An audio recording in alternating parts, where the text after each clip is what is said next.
Good evening, everybody. It is Steve Lookner with Agenda Free TV coming to you with enormous breaking news. The political leader of Hamas, he is the head political leader of Hamas, Ismail Haniyeh, was assassinated today in Iran. He was assassinated in Iran, and Hamas says Israel did it. Hamas says Israel did it. So again, he is the political leader of Hamas, and he was visiting Iran, according to Hamas, for the inauguration ceremony of the new Iranian president. Okay, so we are going to bring you live updates on this huge breaking news. Now, I believe. I want to just get this right. This is a huge breaking news story, so we have a lot to talk about.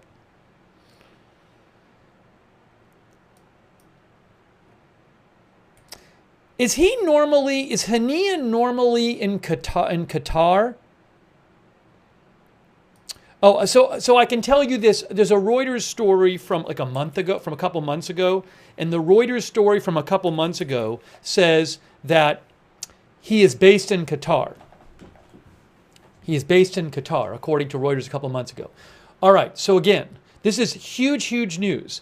This is the head political figure of Hamas, like one of the leaders of Hamas, period. And he...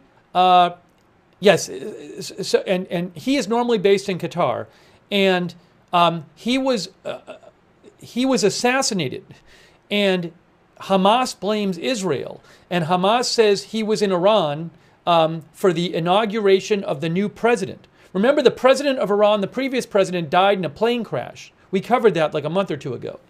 So let me show you first I'm going to show you the announcement from Hamas. Let me show you the Hamas announcement. So, what does this all mean? Obviously, I would think Israel is the prime suspect, right? I don't know if Israel is going to admit doing this.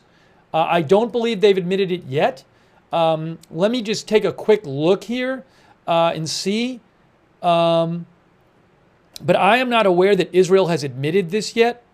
But Hamas is blaming Israel, and they certainly would be the prime suspect. Okay, so let me show you this. Let me show you what Hamas said. This is the Telegram post from the Hamas Telegram account right here. And thanks to all of our moderators for being here with us. I appreciate it, moderators. Okay, so that right there is the Telegram post from Hamas, translated. And it says, the brother leader martyr Mujahid Ismail Haniyeh, the leader of the movement who died as a result of a treacherous Zionist raid, that means Israel, on his residence in Tehran, after participating in the inauguration ceremony of the new Iranian president. Unbelievable. So he was in Iran to do this inauguration ceremony, and Israel attacked them there. There's a thing where if I have this right, normally he's normally in Qatar, and Israel would never. The idea is that Israel would never attack him in Qatar because that would be like too much of an international outrage, and it's like there was like an understanding that like Israel couldn't conduct a strike in Qatar. I remember reading articles like around when October 7th happened last year, where there'd be discussion of like, should Israel, cross the line and actually try to attack him in Qatar? But like normally, if he were in Qatar, he would be off limits. But I guess because he went to Iran, Israel does not consider Iran off limits. But that's my understanding of the situation, is that if he were in Qatar, Israel wouldn't do it. I might not be totally right about that, but that's my understanding of the situation. But he was staying somewhere in Iran, and Israel attacked it. Now maybe Iran, I don't know if what happened here, assuming this was Israel, which I think is a good assumption, is what happened that that somehow this information where he was staying got out, or did what happened that Iran and Haniyeh never thought it would be a risk never thought that Israel would do this. So I don't know if it's a question of, did Israel get this incredible information about where he was that they normally wouldn't have? Or is part of this that Iran and Haniyeh, look, obviously I think if Haniyeh knew Israel was going to try to assassinate him, he wouldn't have gone to Iran and he wouldn't have left Qatar, but he did. So anyways, so the person that was killed earlier today by Israel, that's not a Hamas leader. That was a top commander in Hezbollah. Hezbollah is a militant group / political party that operates in Lebanon that is supported by Iran. Hamas is the group in Gaza that carried out the October 7th attack. And Haniyeh, he is the political leader of Hamas, but he's not in Gaza. He was based in Qatar. So again, Hamas says the leader of the movement, Ismail Haniyeh, who died as a result of a treacherous Zionist, meaning Israel, raid on his residence in Tehran. I believe that's where he was staying, not his permanent residence, that's I believe, after Haniyeh participated in the inauguration ceremony of the new Iranian president. Wow. Wow. Just wow. And I think they posted something else. I'm going to read you a couple updates here.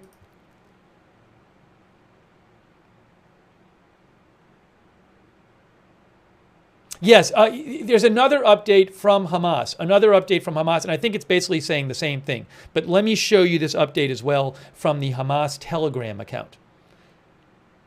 This is what Hamas said after that. Here you go. Hamas mourns the head of its political bureau, the martyr leader, the Mujahid, Ismail Haniyeh. The Islamic resistance movement, Hamas, mourned the head of its political bureau, the political leader of Hamas, the martyr leader and fighter Ismail Haniyeh, who died as a result of a treacherous Israeli raid on his residence in Tehran, Iran, after participating in the inauguration celebration of the new Iranian president.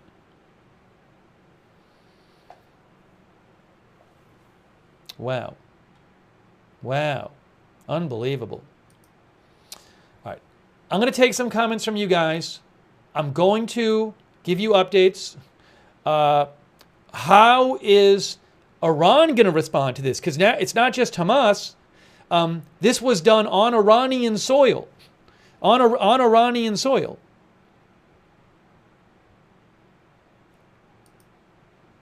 In Tehran, Iran. That's where it was done. So, wow.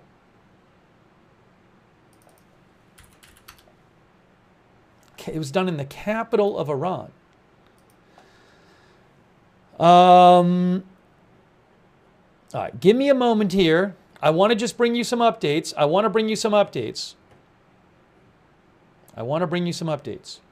Let me show you this. I got a couple articles I'm going to show you. Okay, a couple articles to show you right now.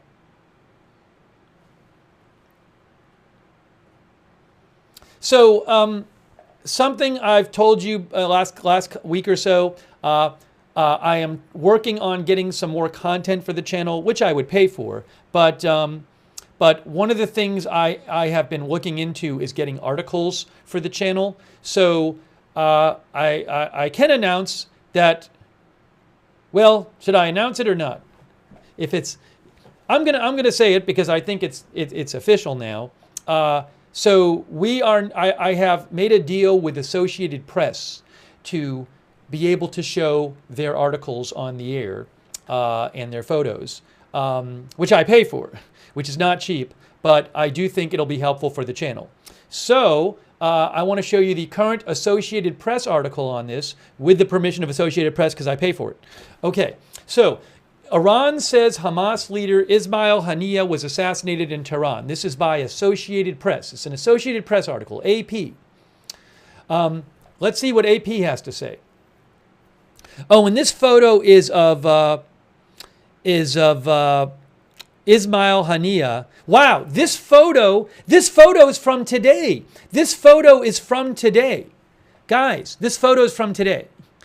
It says, in this photo released by the Iranian presidency office, President Masoud Pezeshkian, right, shakes hands with Ismail Haniyeh, left, at the start of their meeting today in Tehran.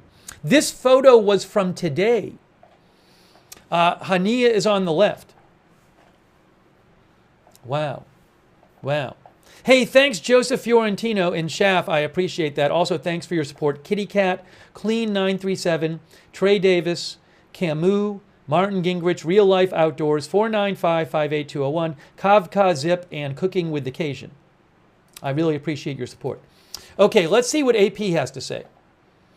Hamas leader Ismail Haniyeh was assassinated in Tehran, Iran's paramilitary Revolutionary Guard said early Wednesday.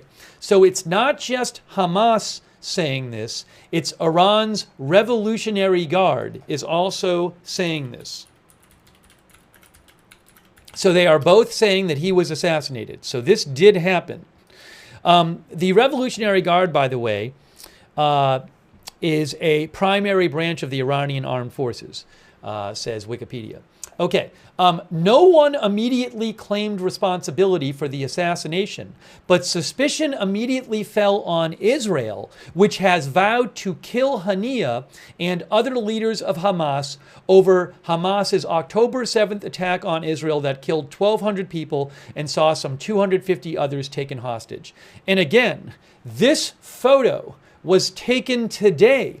The reason that Haniyeh was in Iran was that he was there for the inauguration of the new president, the person on the right, Masoud Pezeshkian. And this photo was taken today.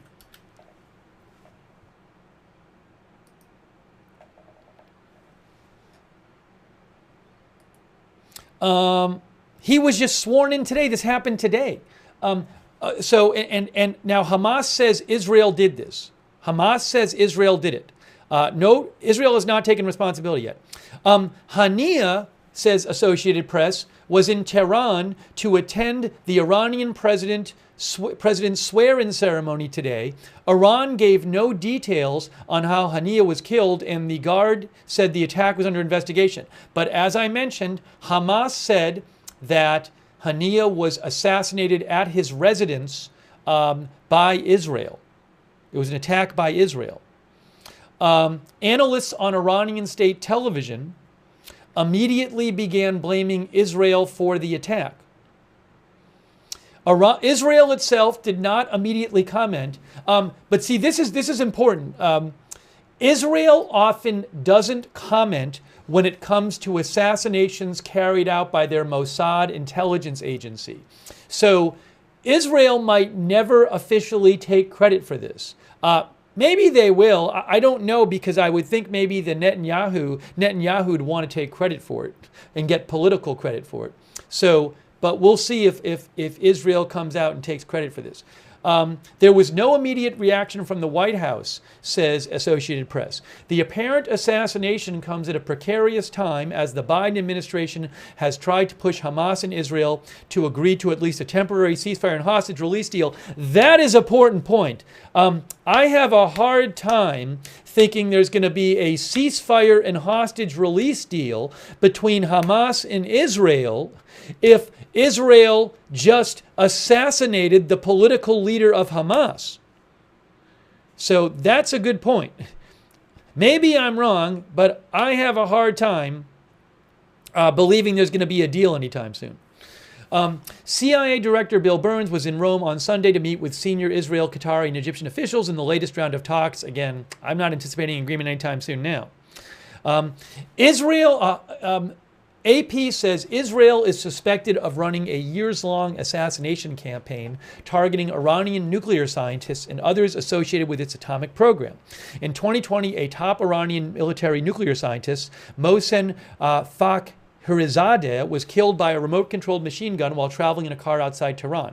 In Israel's war against Hamas since the October attack, more than 39,000 Palestinians have been killed and more than 90,000 wounded, according to the Gaza Health Ministry, whose count does not differentiate between civilians and combatants. So again, this is a huge story. Ismail Haniyeh, the man on the left, this is an Associated Press article, and again, I am now paying for Associated Press content, so I'm glad to be able to bring this to you. Ismail Haniyeh, this is a photo taken today, this photo. Ismail Haniyeh traveled to Iran. Normally he's in Qatar. I'm not sure he traveled from Qatar. I'm assuming he was in Qatar before this, but he traveled to Iran for the inauguration of the new Iranian president, who was only getting inaugurated. Iran only had a new president because there was a plane crash. When was it? A couple months ago? When was the Iran president plane crash? What day was that? May. It was in May, the middle of May. It was like May 18th or May 19th. It was 2 months ago, about 2 months ago. So 2 months ago, there's this crash. This situation would not have happened if there was not that plane crash. A helicopter crash. Was it helicopter crash? Helicopter crash, right? Helicopter crash. I'm sorry, it was a helicopter crash. Yes, the chat is correct. It was a helicopter crash. So in May, there's a helicopter crash. The president of Iran dies, and the Iranian foreign minister. And so today was the inauguration day for the new Iranian president, and Ismail Haniyeh, the political leader of Hamas, was in Tehran for the inauguration. And according to Hamas, he was at the place he was staying in Tehran, and he got assassinated by Israel. Now, GM2 Rob Gun says maybe the chopper crash wasn't an accident. I'm not going to go there. Who knows? That's a long kind of plan you're proposing there, but who knows? Anyways, so what a crazy story. So how did he die? So one of the viewers said that Bloomberg was reporting it was an airstrike. Let me try to get caught up here on the different news coming out about this. But this is just wow, just a huge story. Did Hamas say it was an airstrike? Is that what Hamas said? Because I read the Hamas.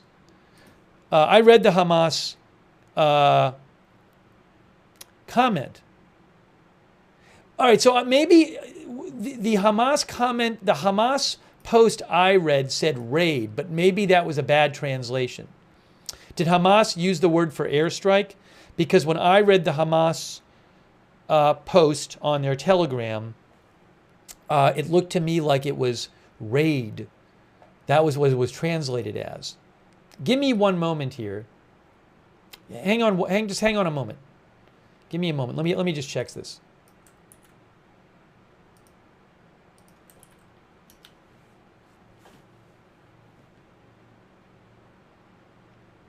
Yeah, so the word used in the Hamas posts was translated by my translator as raid, but maybe that's not what the word actually means. So Bloomberg says Hamas said it was an airstrike. Bloomberg says Hamas said it was an airstrike, but I'm not sure about that. Let me check some other posts here and some other updates.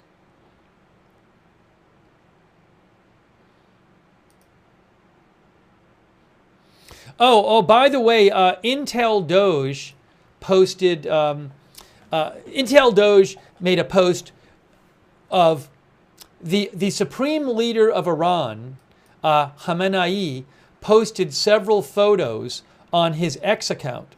You can see here, and Intel Doge, who I follow, found this post. And it says, Imam Khamenei, this is the official account of Iran's supreme leader, head of the political, it says, this is from today, that Imam Khamenei met with Mr. Ismail Haniyeh, head of the political bureau of Hamas, and the Secretary General of the Palestinian Islamic Jihad movement. So there's pictures, I mean, we already showed you a picture from AP, but there's pictures of Haniyeh here meeting today. Here is that AP picture I'll show you. There's the AP picture from their article. That's him right there saying hello to the new president. That's today. And then in these pictures from Khamenei that he posted, it would be him right here. That's Haniyeh right there. This is today, meeting with the supreme leader of Iran. Again, these photos are from the supreme leader of Iran's Twitter account, X account. There he is right there. That's from today. So good spot there from Intel Doge.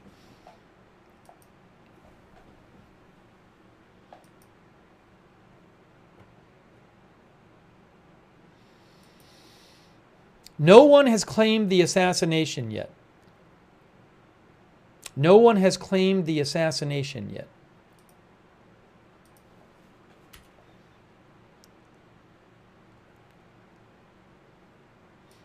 Give me one moment here. Give me one moment.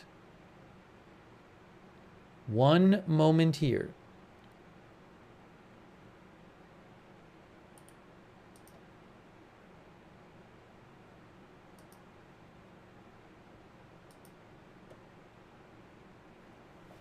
I want to quickly show you something from Reuters I'm seeing. And so right now I'm doing like a trial with Reuters. So I don't have, the AP deal is done, so we'll be bringing you AP content for a while now. Reuters we're trying out. We get live video from Reuters. I pay for that, and I'm trying out the text articles from Reuters. So we'll use them while we're allowed to, and we'll see if I end up buying it. There's limited funds. All this stuff costs money. Anyways, though, I want to show you this from Reuters. Tough-talking Haniyeh was seen as the more moderate face of Hamas. Ismail Haniyeh, the Hamas leader who was killed in Iran, was the tough-talking face of the Palestinian group's international diplomacy as war raged in Gaza, where 3 of his sons were killed in an Israeli airstrike. But despite the rhetoric, he was seen by many diplomats as a moderate compared to the more hardline members of the Iran-backed group inside Gaza. Appointed to the Hamas top job in 2017, Haniyeh moved between Turkey and Qatar's capital Doha, escaping the travel curbs of the blockaded Gaza Strip and enabling him to act as a negotiator in a ceasefire talks or talk to Hamas's ally Iran. So again, he normally would either be in Turkey or Qatar. And as I understand it, it would basically Israel would never have attacked him in one of those places. Let's see here. 3 of his sons were killed on April 10th when an Israeli airstrike struck the car they were driving. How about that?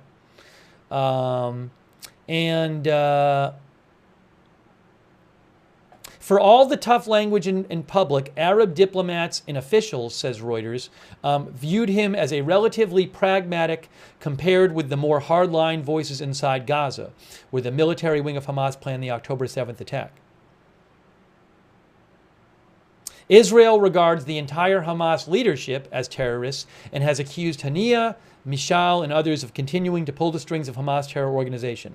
But how much Haniyeh knew about the October 7th attack beforehand is not clear.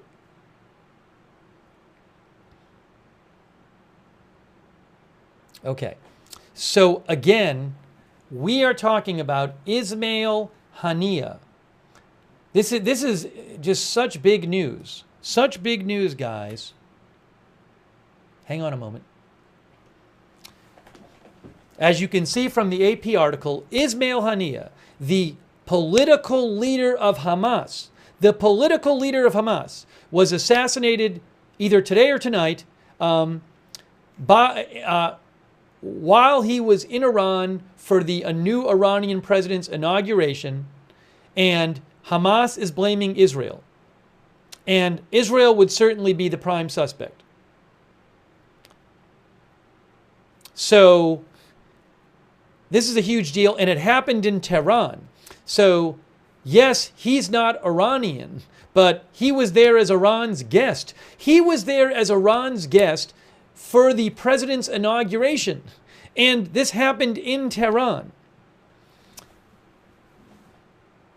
Hang on a second here.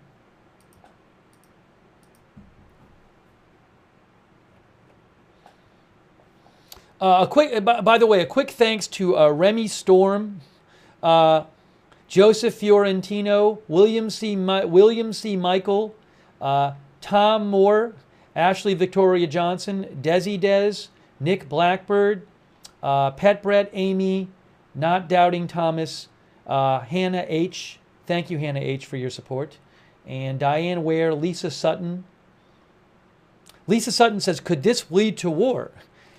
I don't know what Iran's response is going to be to this, but this is a huge deal. And already Hezbollah, remember, Iran-backed Hezbollah in Lebanon was already expected to respond to Israel because Israel today launched a strike on Beirut, the capital of Lebanon, which killed one of the highest commanders in Hezbollah. So you have earlier today, Israel killed one of the top commanders in Hezbollah, which is supported by Iran, which is a powerful military group / political party in Iran. So it was already expected that Hezbollah was going to launch some sort of retaliatory strike on Israel for that. Now you have this where apparently Israel has assassinated the political leader of Hamas in Iran when he was there for Iran's president's inauguration. So now I would think you might have some retaliation by Iran for this. And, so I don't know what's coming next. But, wow. Thank you, Jennifer Rochelle and Anak123 for your support. Max Rommel, Cooking with Occasion. Charlene Newman, S. Dave, thank you. Turned Off, David Spivak, Joe S. Thank you for your support. Let me say a quick thanks to our mods. And also,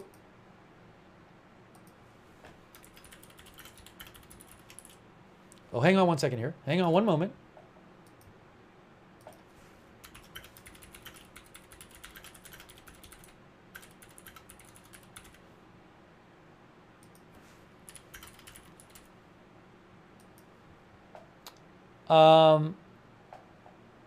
Hang on a moment.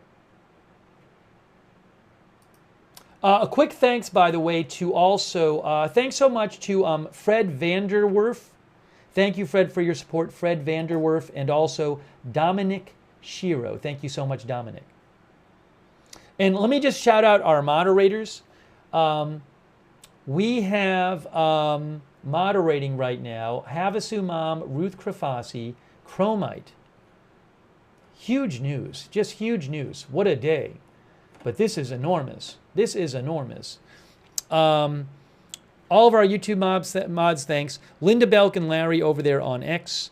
And by the way, if I get any like footage or photos of the scene where this happened, I'll certainly put them up. That if I can show them, I'll put them up. Hey, thanks so much.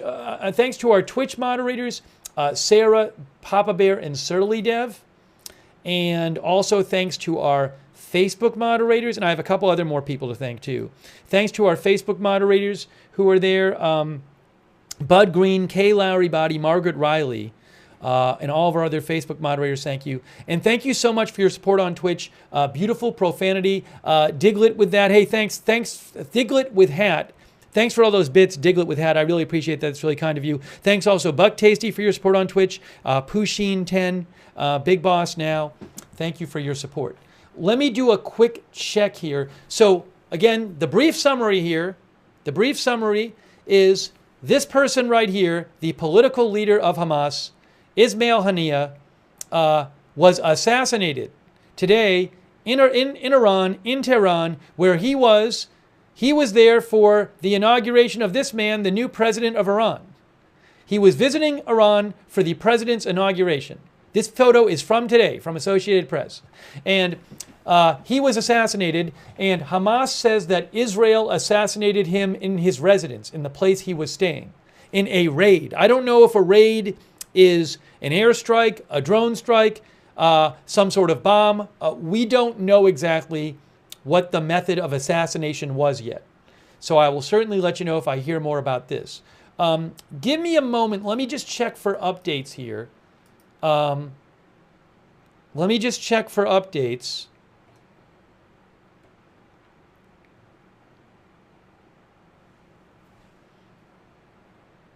Hang on a moment.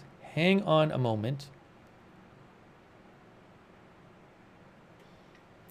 So I follow Mark McKinnon, who is a journalist with Globe and Mail who does international international coverage. And Mark McKinnon reposted this analyst, Omar Badar, who I'm not familiar with, but I follow Mark McKinnon. And Omar Badar believes, he by the way is a political analyst, he says it's one thing to assassinate Haniyeh, it's another to do it specifically in Tehran. It's generally hard to imagine, let alone put into words the seriousness of what comes next. So yeah, we've been talking about how this is very provocative for Iran. And he was there as Iran's guest. He was there. Iran was there for the Iranian president's inauguration. Greg Carlstrom, who is with The Economist, says this is hugely embarrassing for the Iranian government. Killed in Tehran just hours after he attended the inauguration of Iran's new president. Hugely embarrassing for the Iranian government.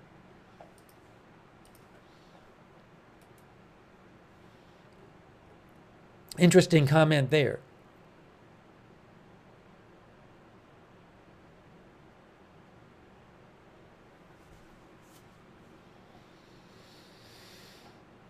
Sorry, I got to check. I know people. Oh, hold on a second. Let me show you some analysis from Joe Truzman, who I follow, he's a Middle Eastern expert, expert on the Middle East. Joe says the coming days will be difficult for Israel. While Hamas is too weak to muster a response, there are other options at Iran's disposal. Israel embarrassed the Iranians, and they won't forget about it. Moreover, Hezbollah has yet to respond to the killing of Fuad Shukri. I got to put up a map. I'm going to put up a map to kind of explain where stuff happened today. But just unbelievable. Wow. What huge news. What huge news this is.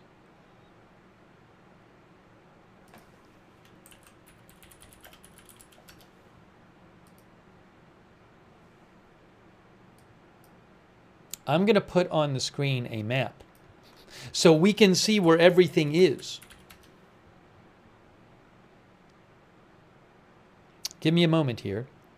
Okay, I'm putting up a map. Here's a map. Here is a map from Google Maps. Let me just get this situated properly on the screen. Here. Oops, hang on.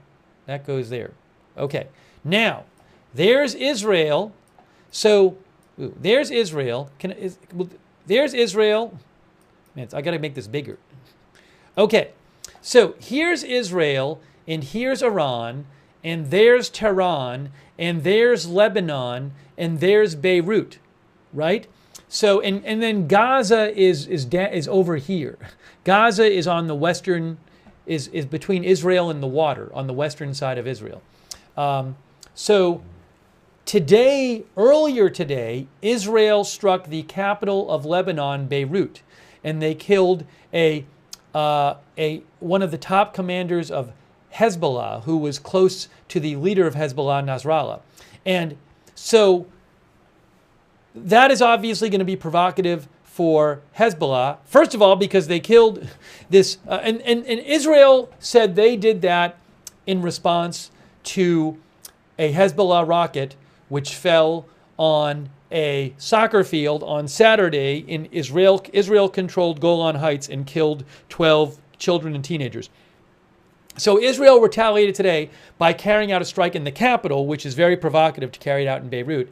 And they killed this top commander in Hezbollah. So, and Hezbollah is funded by Iran, and Hezbollah is a much bigger military force than Hamas is. So, we were already expecting some kind of retaliation to come on Israel by Hezbollah in Lebanon. But tonight we now have the political leader of Hamas, who is normally in Qatar or Turkey. So Qatar is here. Here's Qatar here. Turkey is here. There's Turkey, and there's Qatar. But that's normally where Ismail Haniyeh is. But he had traveled to Tehran for the inauguration of the new Iranian president. And Hamas says that Israel killed him when he was at the place he was staying at in Tehran. So now you have to be expecting a response from Hezbollah to the assassination of the Hezbollah leader today in Beirut, but the Hezbollah commander. But how about in a response from Iran? Now, another thing is Iran has proxies, right? So Iran funds Hezbollah. Iran funds the Houthis in Yemen. Iran funds militias in Iraq. Iran funds Hamas. So will Iran directly respond to what happened tonight, or will they have the Houthis do something, or will they have Hezbollah do something? But this is, you now have Iran and Hezbollah with really strong reasons to want to strike back at Israel for what happened today. Wow. Just wow. I'm going to get into some comments in a second. I'm just trying to give you the latest updates here. I have an updated article from AP, so we're going to check that out. Hey, real quick, thank you so much to Turned Off for your support, and P-Dub, and Minxie for the gift memberships. Michael for Reals thinks Iran cooperated. I don't know why they'd want to do that, Michael. But maybe there's somebody in Iran who cooperated. I don't know. I don't know how Israel... Again, I don't know if this is a question where Israel found out information that Iran didn't think they had, or did Iran just assume, and Haniyeh just assume Israel would never do this in Tehran?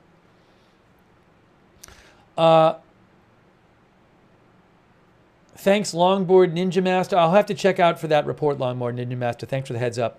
Also, Henry Satansky, thank you. Is this escalation? Well, it certainly seems like an escalation to me. We'll have to see what Iran does in response, and Iran's proxies do. Thank you, the Slim Shadiest, who think the Mossad got him. Walter Beasley, thank you, Walter. And also, let's update you. So, again, Hamas says, both Hamas and the Iranian Revolutionary Guard military force say that Ismail Haniyeh, the political leader of Hamas, was killed today when he was visiting Tehran, visiting Iran, for the inauguration of the new Iranian president. There was only a new inauguration of there was only a new Iranian president. The only reason this inauguration was happening is because in May, a helicopter crash killed the previous president. And Hamas says Israel did it, and Hamas says Israel killed him in the place he was staying in Tehran, Iran. All right, let's quickly go through. AP has updated their article as I mentioned to you guys. I am happy to announce that I have completed a deal with Associated Press, which I have to pay for. Like the live footage, I have to pay for it, but I think it's gonna be worth it. Where I can show you now Associated Press content. So let's look at an associate. Nice thing about AP is they're constantly updating these articles. This article is now twice as long as the original one. And again, this is a picture from today. So let's go through this. Hamas leader Ismail Haniyeh was assassinated in Tehran, Iran's paramilitary Revolutionary Guard said early Wednesday, and Hamas blamed Israel for the attack. Israel had vowed to kill Haniyeh and other leaders of Hamas over the Hamas October 7th attack on Israel that killed 1,200 people and saw some 250 others taken hostage. An Israel military spokesman did not immediately respond to a request for comment. Israel often doesn't comment when it comes to assassinations carried out by their Mossad intelligence agency. I am going to read this again. An Israeli military spokesman did not immediately respond to a request for comment. Israel often doesn't comment when it comes to assassinations carried out by their Mossad intelligence agency. Hamas said Haniyeh, okay, airstrike, there you go, airstrike, breaking news. According to Associated Press, the Hamas word that they use was airstrike. Okay? When I translated it, it came out raid, but Bloomberg and AP are saying that the Hamas language said it was an airstrike. Hamas said Haniyeh was killed in an Israeli airstrike on his residence in Tehran after he participated in the inauguration of Iran's new president. Unbelievable.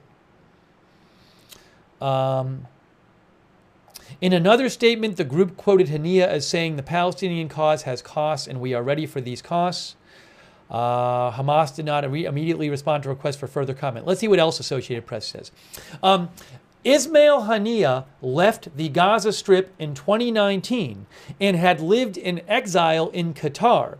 And again, my understanding is that Israel would never have struck him in Qatar. It would have been a huge, it's just an understanding that Israel has with other countries, and specifically Qatar, that he would have been off limits in Qatar. It would have been too big a deal diplomatically to attack him in Qatar. But they got him in Iran. The top Hamas leader in Gaza is Yahya Sinwar, who masterminded the October 7th attack. So it's not that there's one leader. There's the top leader, I mean, who is like way at the top of the list. I believe he might be the top.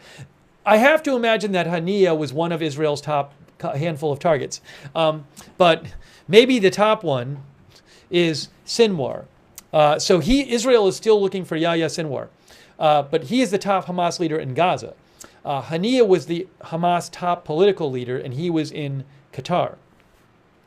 In April, an Israeli airstrike in Gaza killed 3 of Haniyeh's sons and 4 of his grandchildren. In an interview with Al Jazeera at the time, Haniyeh said the killings would not pressure Hamas into softening its positions amid ongoing ceasefire negotiations with Israel.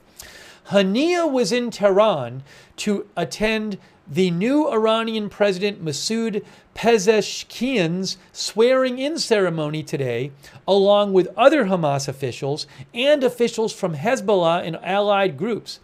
Iran gave no details on how Haniyeh was killed, and the Iranian Revolutionary Guard said the attack was under investigation. Analysts on Iranian state television immediately began blaming Israel for the attack, and we know Hamas has said Israel did it. And also, hang on one second here. The killing of Haniyeh comes on the same day that Israel carried out a rare strike on Beirut, which it said killed Faoud Shukr, a top Hezbollah military commander. Hezbollah has not confirmed Shukr's death in the strike, which also killed at least 1 woman and 2 children and wounded dozens of people. Wow. There was no immediate reaction to the news about Ismail Haniyeh from the White House. The apparent assassination of the Hamas political leader comes at a precarious time as the Biden administration has tried to push Hamas and Israel to agree to at least a temporary ceasefire and hostage release deal. I mean, how many weeks or months have we heard either Biden or Blinken say that this deal is right around the corner, that the hostage deal, that the ceasefire deal is close? You know that Biden has been pushing for it. I can't imagine that Hamas is going to start signing a deal with Israel now that Israel apparently has assassinated their political leader. That's going to probably put a wrench in the negotiations. As we said before, AP reports Israel is suspected of running a years-long assassination campaign targeting Iranian nuclear scientists and others associated with its atomic program. In 2020, a top Iranian military nuclear scientist, Mohsen Fakhrizadeh, was killed by a remote-controlled machine gun while traveling in a car outside Tehran. Wow. So crazy news here. Crazy news. Israel, the political leader of Hamas, Ismail Haniyeh, right here on the left, in a picture from today, was killed in Tehran, where he was today, for the inauguration of the new Iranian president. Hamas blames Israel, and Hamas says he was killed in an Israeli airstrike on the place he was staying in Tehran. Wow. Unbelievable. I want to read some comments from you guys and some questions, but just huge, huge news. Huge, huge news. A quick thank you, by the way, to Kimberly Barr for your support. Thank you so much, Kimberly Barr. I appreciate that. Cynthia Mansfield, thank you as well. Okay. Let's see here.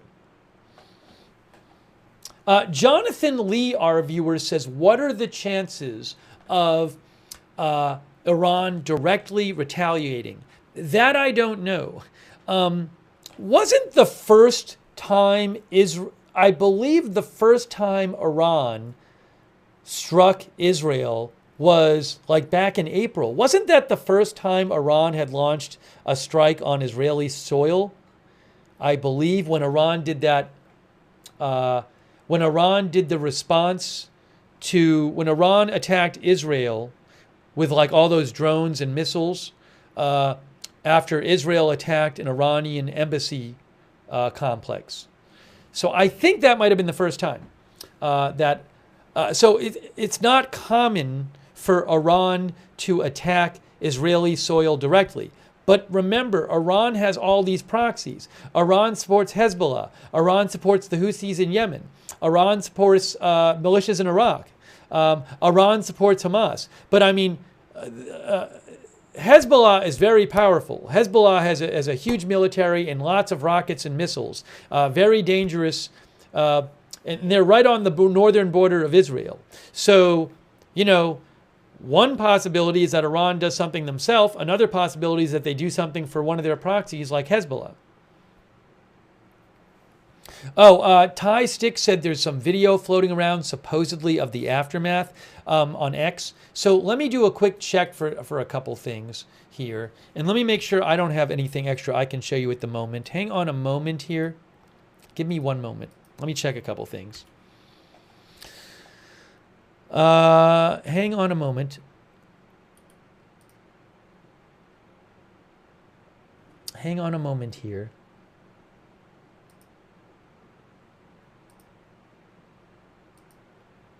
Thanks for your patience.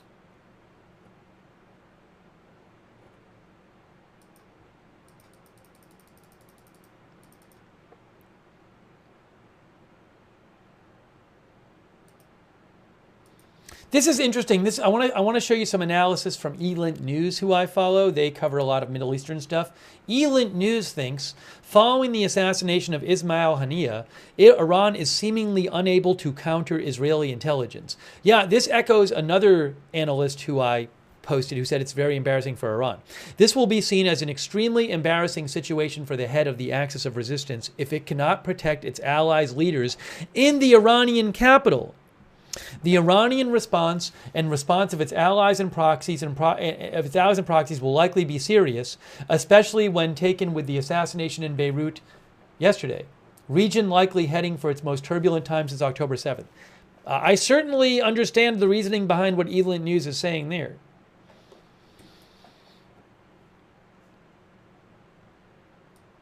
AFP reports a Hamas official says the leader's killing will not go unanswered.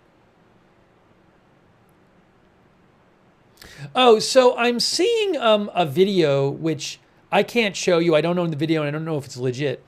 Parallel Universe, who I follow, he posted a video and he says it's unconfirmed footage, supposedly of the site that was hit.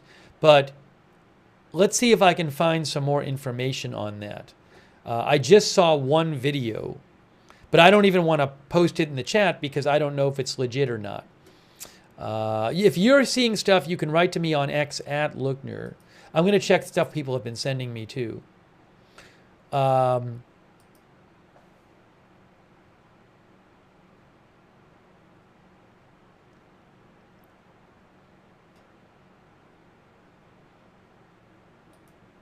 on a second here.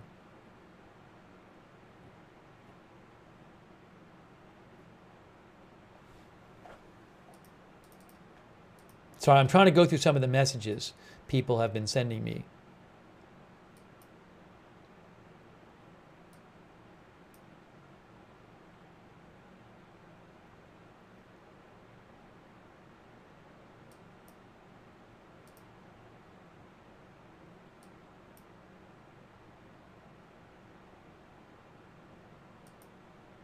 Hang on, just checking a couple things here.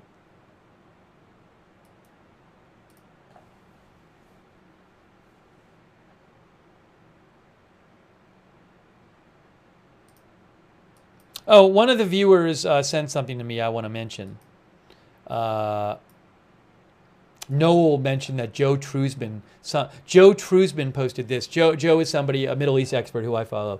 He said, observing pro-resistance supporters coming to grip with the killing of Haniyeh. My favorite line so far is that he was just a front guy and wasn't that important to the group. He was obviously very important to the group. He was the political leader of Hamas.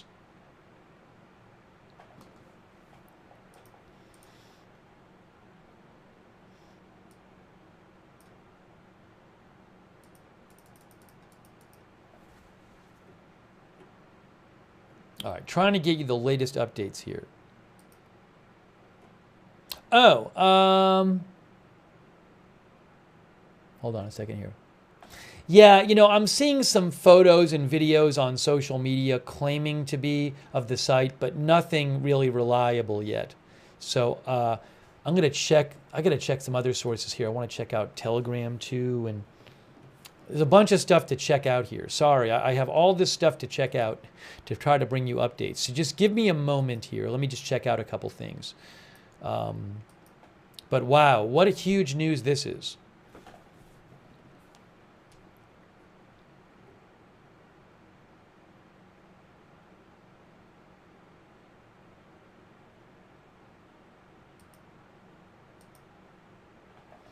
Farnaz Fasihi with the New York Times just posted what she says, and I don't know whose photo this is, so I don't have the rights to it, but I will post it in the chat. She posted what she said Iranian media is saying is his last picture, which is him outside with a bunch of people at a theme park exhibition of resistance landmarks standing next to a model Al-Aqsa Mosque. I'm going to post it in the chat right now from Farnaz Fasihi with the New York Times. Reported last photo. I just posted the link in the chat.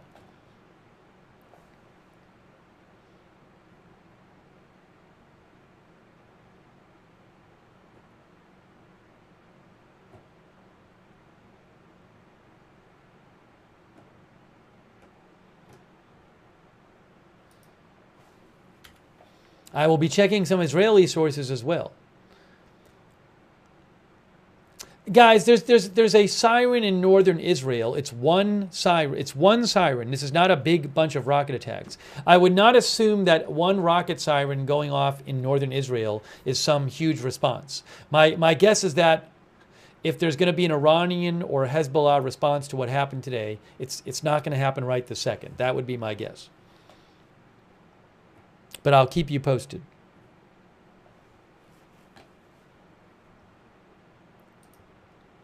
So much to check here.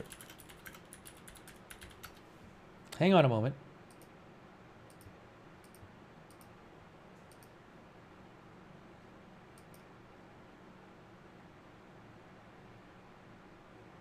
Yeah, there's no claim of responsibility for Israel, and we don't know if there ever will be.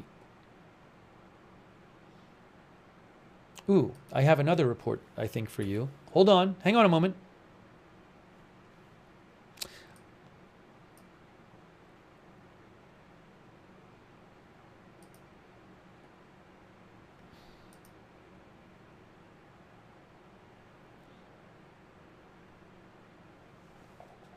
Oh, guys, I have a quote from a Hamas official for you. I have a quote from a Hamas official. So this is from a Reuters article. Again, we're doing a little trial with Reuters. So for now, I have access to I have Reuters live footage, which I pay for, but I have access to their articles for the moment. So AP I've already paid for it. But for now, this is a Reuters article. Hamas chief Ismail Haniyeh killed in Iran. But I want to show you this. Down at the bottom, it says, if I can fit it on the screen here, it says, a senior Hamas official tells Reuters, this assassination by the Israeli occupation of Brother Haniyeh is a grave escalation that aims to break the will of Hamas. He said Hamas would continue the path it was following, adding, we are confident of victory. Let me actually show you a little more of this article. Hold on a second. Let me do it this way. Oops. The pro-Maduro rally thing shouldn't be there. It says here, it says down, sorry, there's something else on which shouldn't be on there. It says, Haniyeh, normally based in Gaza, has been the face of the Palestinian group's international diplomacy as the war set off by the Hamas-led attack on Israel on October 7th as raised in Gaza. So he has been the face of their international diplomacy. He's normally in Qatar and Turkey. Appointed to the Hamas top job in 2017, Haniyeh has moved between Turkey and Qatar's capital, Doha, escaping the travel curbs of the blockaded Gaza Strip and enabling him to act as a negotiator in ceasefire talks or to talk to Hamas's ally, Iran. So, again, what we are covering is, oops, let me get you back to the regular thing here. What we are covering is this huge breaking news. The political leader of Hamas, Ismail Haniyeh, on the left here, in a photo from today, was assassinated in Tehran, Iran, while he was visiting Iran for the new president's inauguration. Hamas says he was killed by an Israeli airstrike at the place he was staying. So this is huge news, huge news. And I will remind you of what Associated Press says. An Israeli military spokesman did not immediately respond to a request for comment. Israel often doesn't comment when it comes to assassinations carried out by their Mossad intelligence agency. However, I would think that Netanyahu might want to get some political credit for this. So I don't know if maybe the Israeli government will release a statement which kind of like is like a nod, wink, wink, not saying explicitly they did it, but kind of taking credit for it in a way, in an implied way. I don't know. Dean R says, pretty bold move by Israel.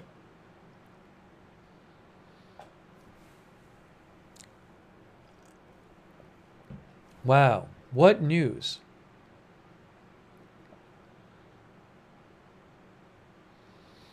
Mikey says, if this were a Mossad operation on the ground, Tehran would be hesitant to admit in that and claim it was an airstrike. So the claim it was an airstrike is coming from Hamas. But, that's an interesting point. So I have not yet seen any kind of verified, reliable source, photos or videos of the scene. So we'll see what gets released about that, what kind of evidence.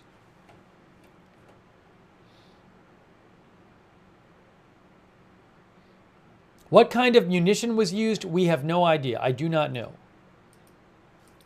Let me check some other updates here.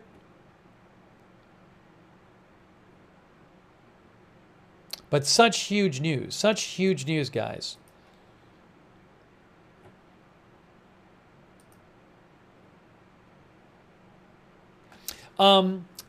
The New York Times says so remember, today Israel killed a Hezbollah commander in the capital of Lebanon, a top Hezbollah commander, and apparently they also assassinated the leader of Hamas, the political leader, in the capital of Iran.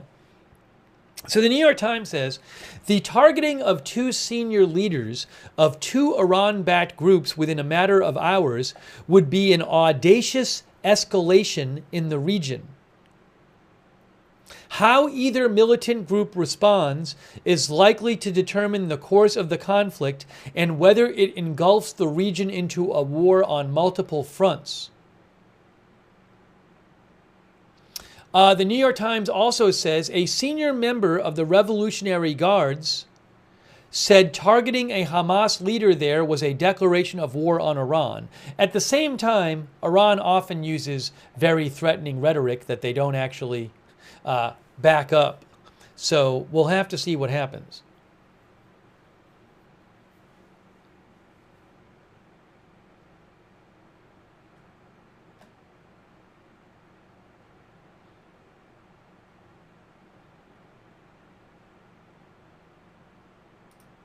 Sorry, I'm just checking a few different things here.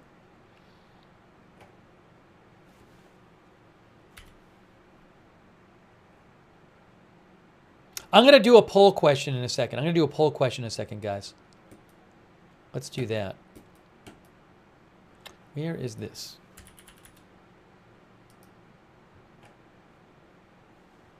Let's do a poll. The poll is going to be, will there be a war, a new war in the Middle East in the next few months?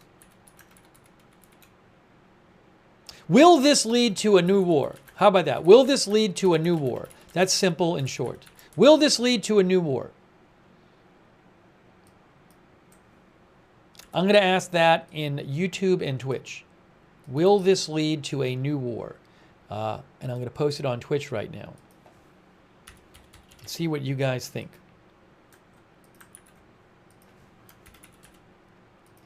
So, that could be a war between Israel and Hezbollah, Israel and Iran. You know what I'm saying. A new war. And by the way, a quick thanks to eBiker for your support on Twitch, and MaxWee for your support on Twitch, and WhoShot JR, and Beautiful Profanity. Very much appreciated. And again, thanks so much to Diglet with Hat. All right, let me show you what you guys are saying about this poll question. Let me show you. So this is what our YouTube viewers, as I show you the Associated Press article there, here is what our YouTube viewers are saying in their poll. Wow, what huge news this is. 64% of our YouTube viewers thinks this will lead to a new war. Over there on Twitch, it's a bit fewer over there. Let me show you what our Twitch viewers say. Our Twitch viewers, only 46% of them. Here is the Twitch poll, just ended. 44% say yes on Twitch, and 63% say yes on YouTube.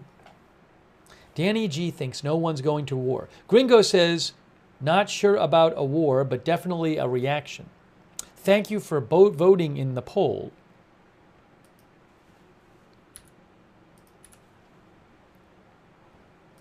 Have they updated their article yet? Let's see.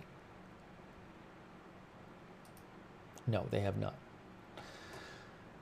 Whew. Wow, what news. This is just huge, huge news. Again, Hamas says that Israel, in an airstrike, killed the political leader of Hamas where he was staying in Tehran, Iran, today where he was visiting for the inauguration of the new president of Iran. And this picture from AP is literally a picture of today, a picture from today of Haniyeh on the left meeting with the new Iranian president, the new Iranian president who was inaugurated today. Wow. What will VP Harris say, says Richard Coleman. I have not heard any comment on this from the White House yet or from Trump, former President Trump. I'm sure he'll have something to say about this, but I have not seen any comment from him. I just looked on his True Social, and I don't see anything about it there. Let's see if we can get you some more updates here.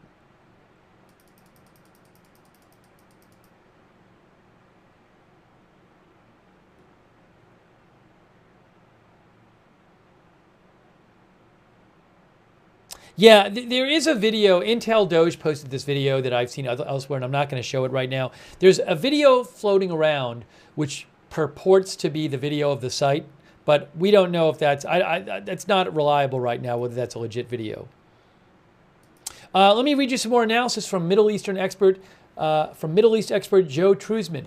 Joe says it's important to remember that Haniyeh was not only the leader of Hamas in the diaspora.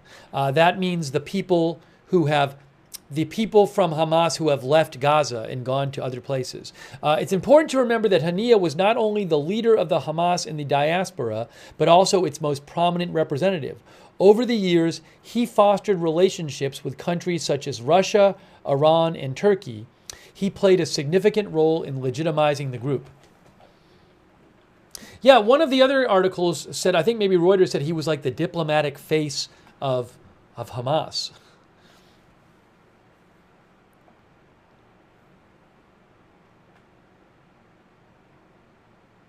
Oh yeah, I'll post the link to that video in the chat.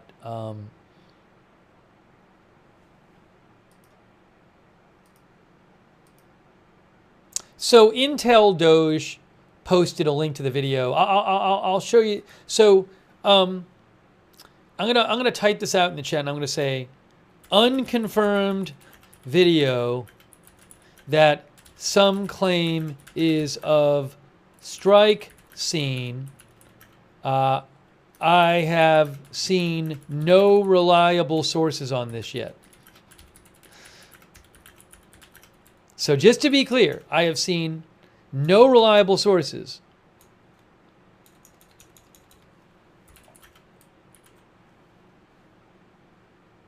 I just posted it in the chat via Intel Doge, who posted it via @SalemRupp.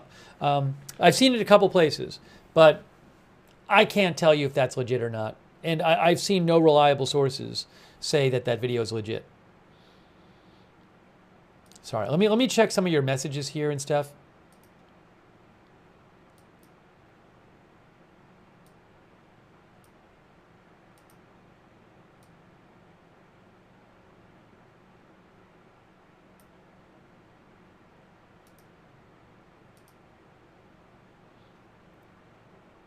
Yeah, I see video. I see another video here too, but I just don't right now. These are not verified videos. See stuff floating around, so I'm gonna wait. I'm gonna wait for more. Put it this way: if the video that's floating around is legit and it's like this big explosion in an urban area, I'm sure you'll see other videos being posted about it. Hold on, I'm checking. Let me just check some other things.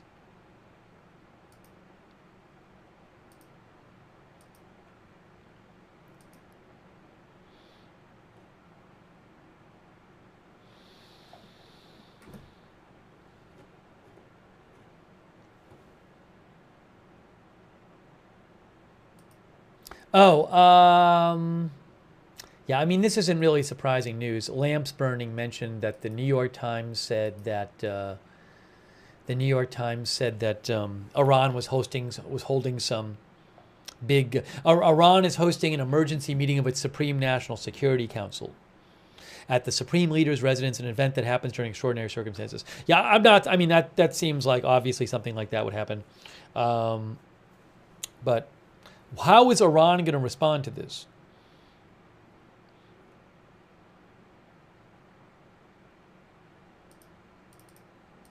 I don't know if there were other casualties. Let me see.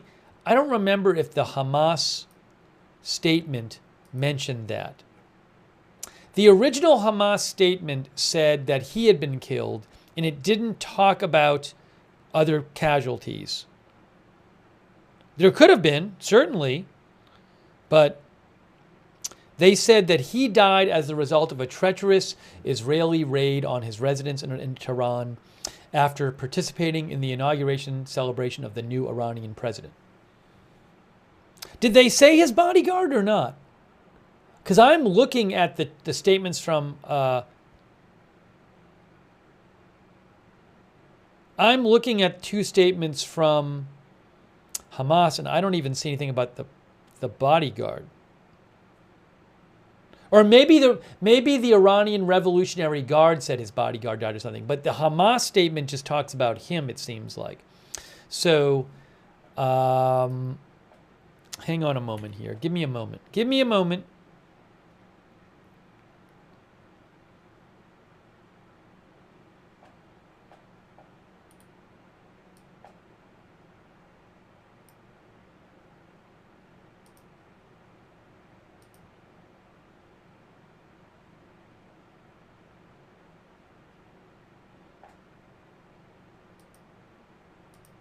Oh, I have a little analysis. Oh, sorry.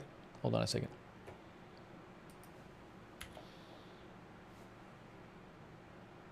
Yeah, so I don't know. I'm not sure if anybody reported to know that somebody else died.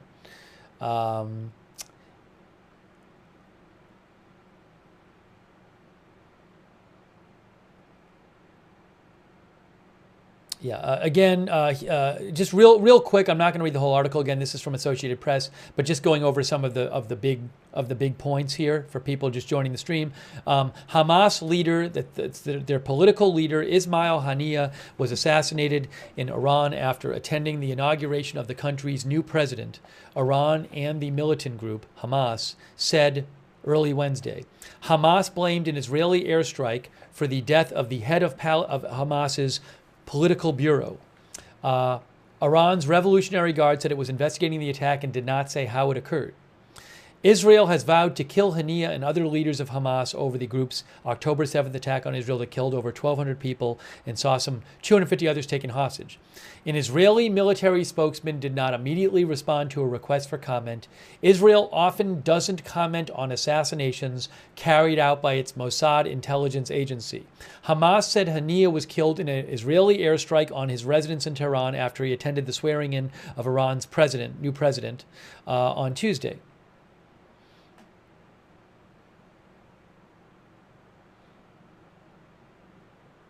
In the West Bank, this is a new comment. In the West Bank, the internationally backed Palestinian president Mahmoud Abbas condemned Haniyeh's killing, calling it a cowardly act and dangerous development. Haniyeh left the Gaza Strip in 2019 and had lived in exile in Qatar. The top Hamas leader in Gaza is Yahya Sinwar, who masterminded the October 7th attack. In April, an Israeli airstrike in Gaza killed 3 of Haniyeh's sons and 4 of his grandsons. And also, the killing of Haniyeh comes after Israel earlier today it was yesterday, after Israel yesterday carried out a rare strike on Beirut, which it said killed Faoud Shakur, a top Hezbollah military commander. There was no immediate reaction from the White House to the killing of Haniyeh. As we've talked about, this seems like it could certainly get in the way of any kind of possible peace, any possible ceasefire deal between Hamas and Israel, now that Israel apparently has killed Hamas's political leader.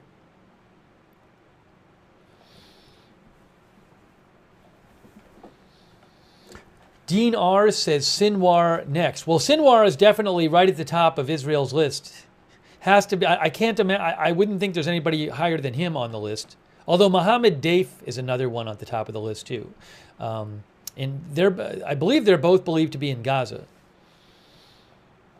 Hey, a quick thanks to Ronald Kame for the gift memberships. Thanks also to Content Creature for your support.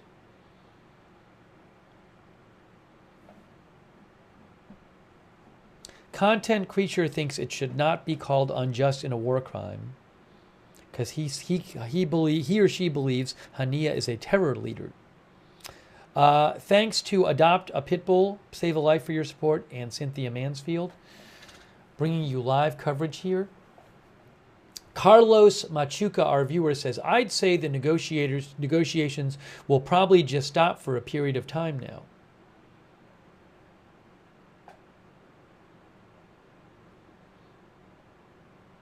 Gregory Albright, our viewer, says, right in the capital of the axis of evil.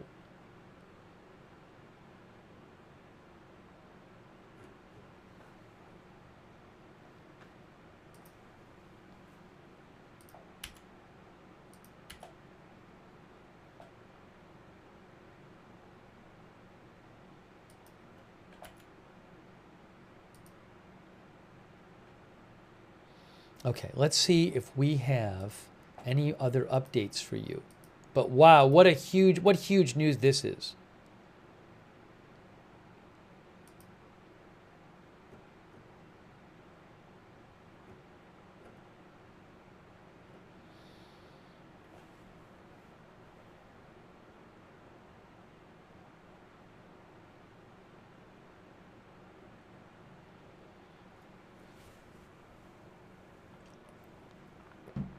Sven Hoke, thanks Sven. Sven says, is it airstrike, drone, or plane got in? An airstrike could be a drone. It could be a plane.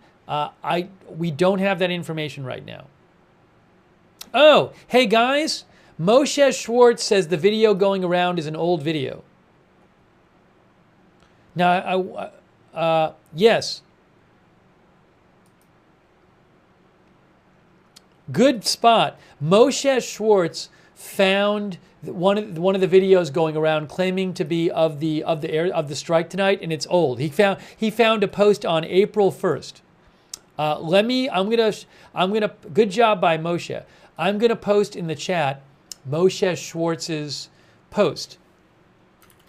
Moshe figures out this was an old video. I just posted it in the chat, but Moshe, I can't show the video because I don't know whose it originally is, and for all I know, it's some news agencies. But there was a video floating around on social media claiming to be a video of where the strike was. But Moshe literally found a post from April 1st with this video in it, which obviously proves, can Moshe be trusted? Well, you don't even have to worry about that because he literally Moshe reposted a video that was posted on X on April 1st. The post is from April 1st and it has this video in it. So unless somebody had a magical future video portal on April 1st, this video is old.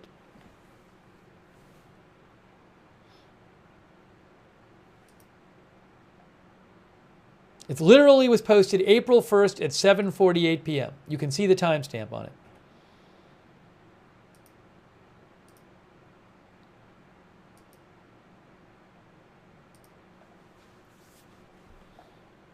All right, so I just posted that in case you want to look at that. But the video that's been floating around is not legit. Let me check some other sources here.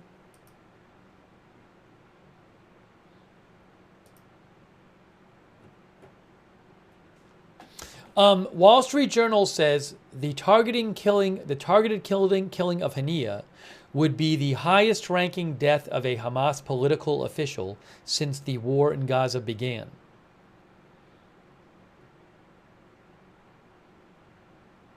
Again, Israel has not commented on this.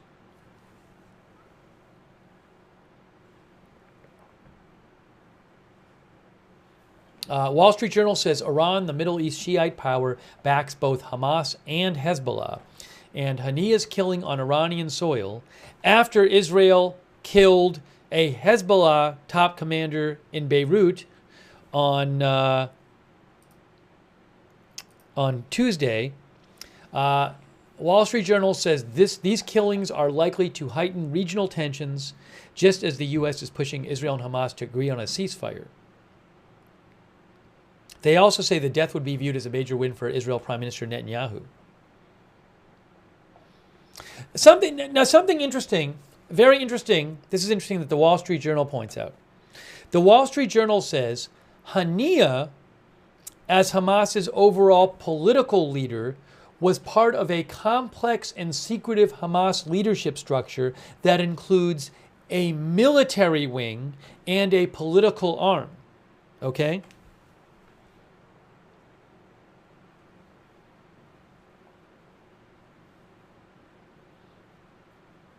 Wall Street Journal also says throughout the war in Gaza, Hamas's leader in Gaza, Yahya Sinwar, has been viewed as the key decision maker.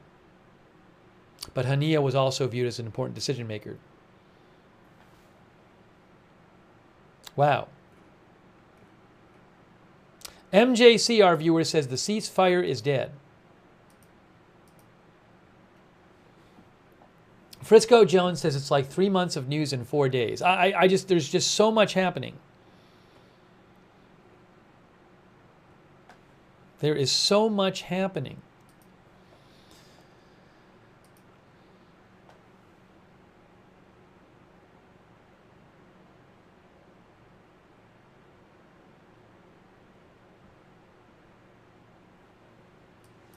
Moose's Backyard says, a question will have to be answered. How does Hezbollah serve Iran's interests?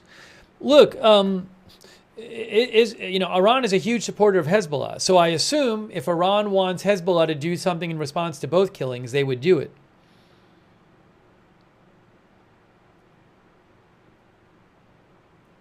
Moose's Backyard thinks Hezbollah and Iran lack a clear strategy. He's one of our viewers. Thank you, Moose's Backyard. 50 Shades of Mahomes says, is it weird in 2024 there's no confirmed video?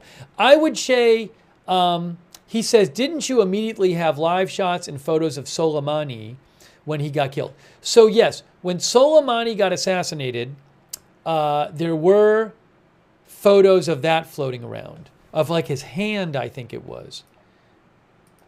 Now, where was that though? Where was that? Was that in Iran or was that somewhere else? Hang on a second. I forget. It was like right near an airport. Like, yeah, the Ring, somebody mentioned. He was killed in Iraq. He was killed in Iraq near Baghdad International Airport in Iraq. So that could be an important difference of why it was not in Iran. So it's possible that in Iran... First of all, I'm guessing, I don't know where Haniyeh was staying, but my guess is maybe Haniyeh was staying in some heavily guarded area or somewhere not way out, right out in public. Maybe, also, Iran keeps a pretty tight rein on the media. On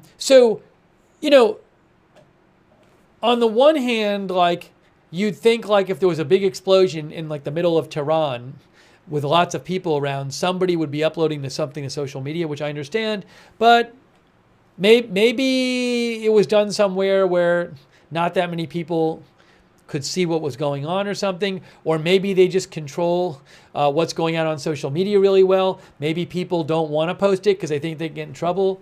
So I certainly understand the question. It's an interesting question. But I would think things are tighter in terms of stuff getting uploaded to social media from in Tehran, Iran, than in other places. But we'll see if footage comes out. We'll see if footage comes out. It's an interesting question. Why we wouldn't see anything yet and when we will, but we don't even know. All we've heard from is that it was an airstrike of some sort. That's what Hamas is saying. That's what they're saying. It could turn out that's not true. But Hamas and the Iranian Revolutionary Guard both said he's been killed.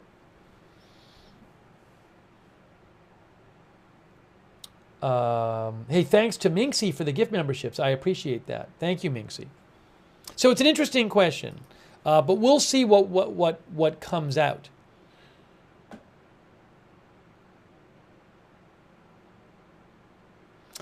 Big Time says, our viewer, looks like your tax dollars are about to be additionally squandered on intercepting upcoming missile and drone attacks on Israel from Iran.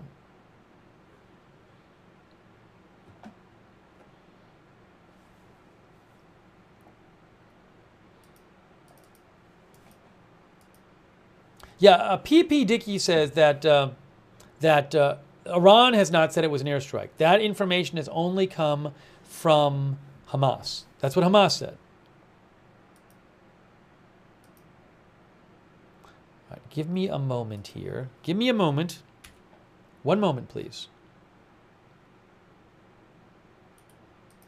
1 moment, please.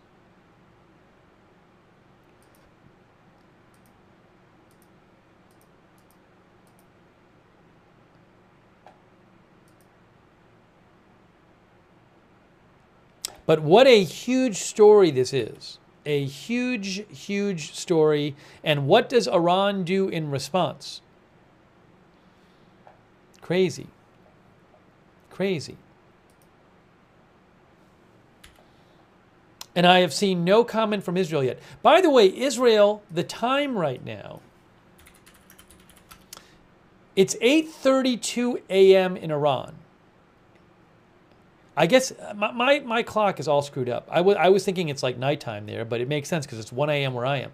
It's 8:32 a.m. in Iran, and in Israel right now it is 8:02 a.m. So again, 8:02 a.m. in Israel, and yeah, Iran is a half hour off, I believe. That is the time now in Iran. It's 8:32 a.m. in Iran. No, it is right. It is right. It is right. It is UTC plus 3.5 in Iran. That is what the time zone is. So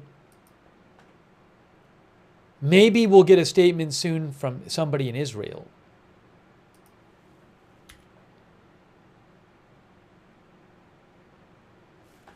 Let me see if I have anything for you on that yet. Oops, hold on. Hang on a moment.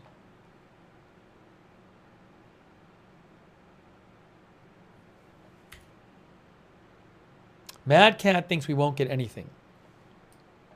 Oops, sorry.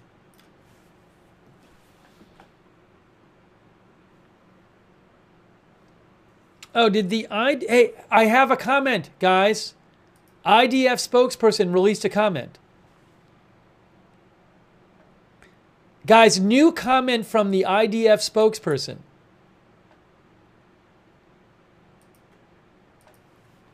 I have a comment from the Israeli Defense Forces spokesperson.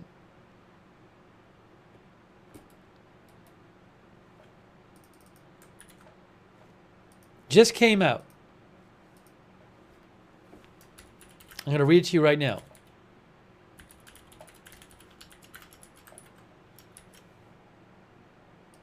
Here it is. Breaking a news update.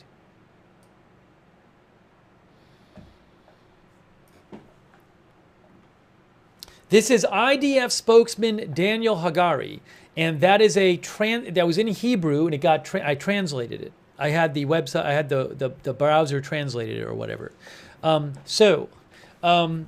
Here is the translation.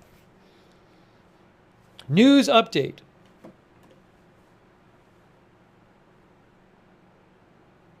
There are no changes in the home defense policy. At this time, he doesn't even say what happened. He doesn't even say exactly what happened. He just says this just came out 3 minutes ago. There are no changes in the home defense policy. At this time, the IDF is conducting a situation assessment. If any changes are decided, we will update the public immediately on the platforms of the IDF and the Home Front Command. You must stay informed and act according to the instructions of the Home Front Command. So he doesn't even say what he's referring to. See, he doesn't say why he's posting this. He just posted it, which is funny. I mean, it's clear why he's posting this. But it's just, just going to post and say there's no changes in home defense policy. We're conducting a situation assessment. Situation assessment of what? Doesn't say.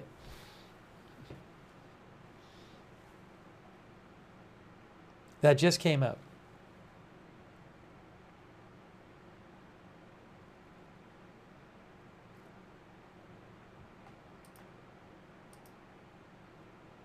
Sorry.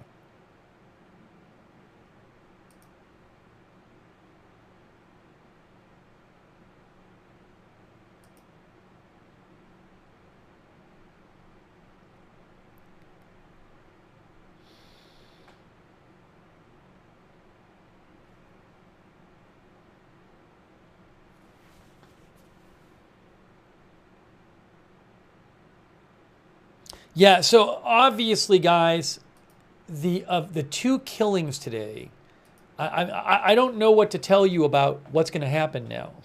So let's just go over what's happened in the last 24 hours.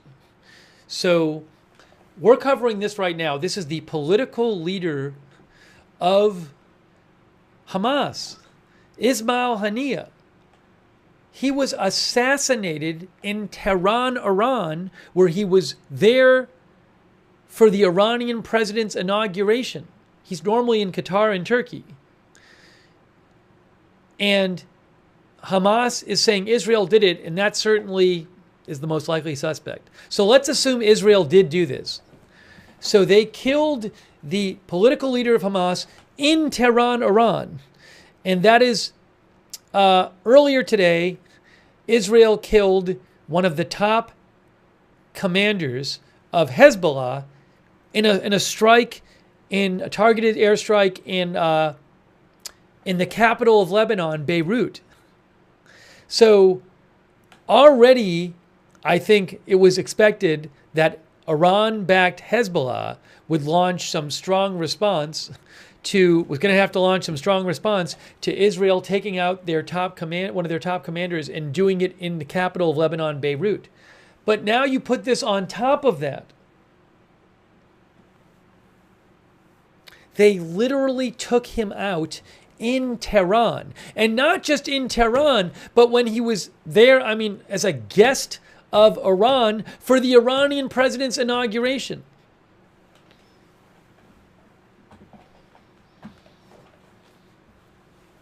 Wow.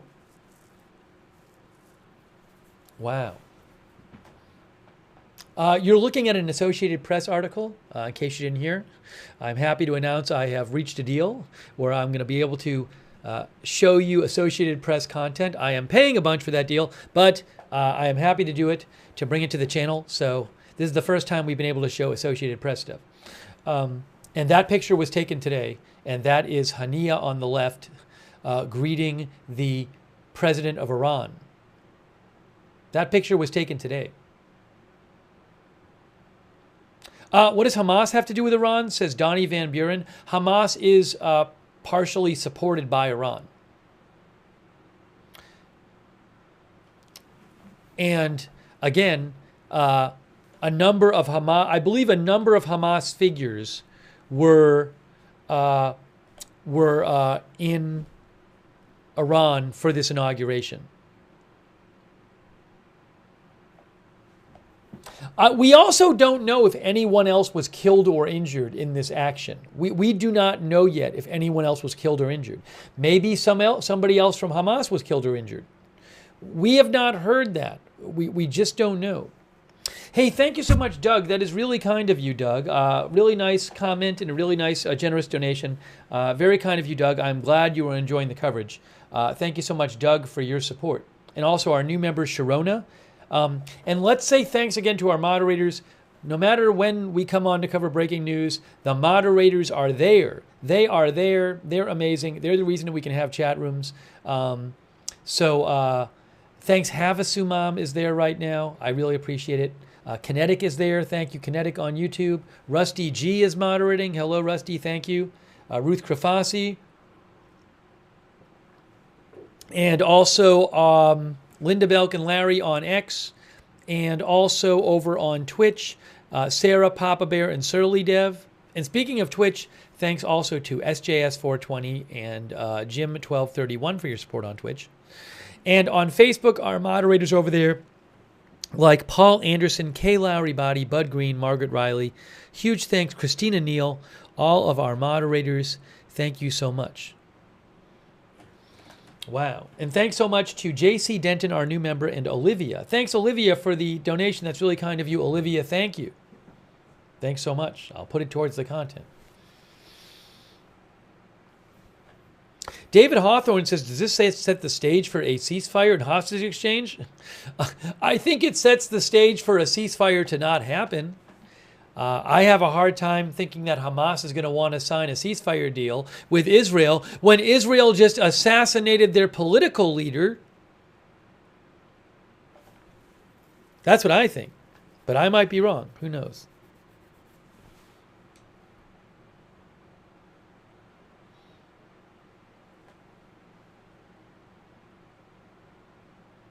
All right, hang on a moment. Let me check a couple things here and see if I can get you some more information.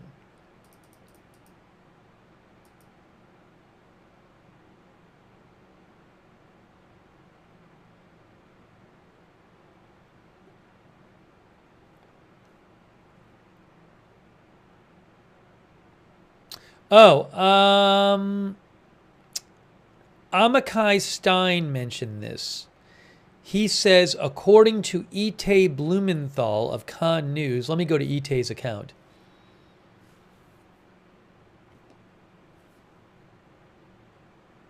Yes. So, guys, this is from Itay Blumenthal, who is with Khan News in Israel. And he posted, after assessing the situation, the security officials this morning ordered the closure of Israel's airspace from the Hadera line and to the north. The order is valid at this point for 24 hours. There is no effect on the national highway. From the Hadera line and to the north. Let me look that up. Amakai Stein says, Israel Ben Gurion Airport will continue working normally. Hadera line.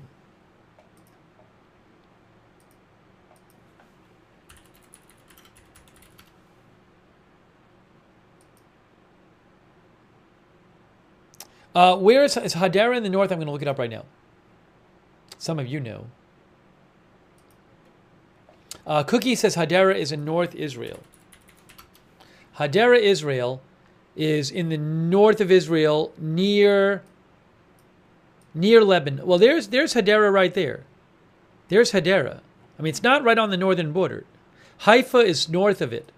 It looks like Hadera is about... So I think there's certainly worry about a retaliation coming from Hezbollah in the north. Hadera is about 50 miles away from the north. So from the northern border with Lebanon, which is where Hezbollah is. So again, the closure of the airspace from the Hadera line into the north. My guess is that there's a concern about, some kind of attacks coming from Hezbollah in the north. I would guess. Hey, Keith Barry, that's very kind of you, really generous of you, Keith Barry. I really appreciate that. Thank you, Keith. And also, thanks so much to JC Denton, our new member. Thank you. All right.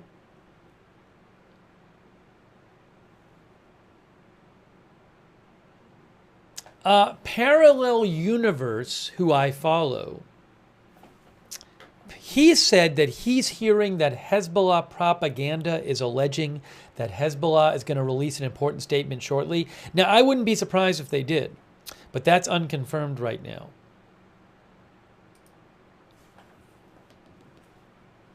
I'm checking so many different things right now to look for updates. Now, why is that not working? Why is this not working? Oh, hold on. Maybe it's working now.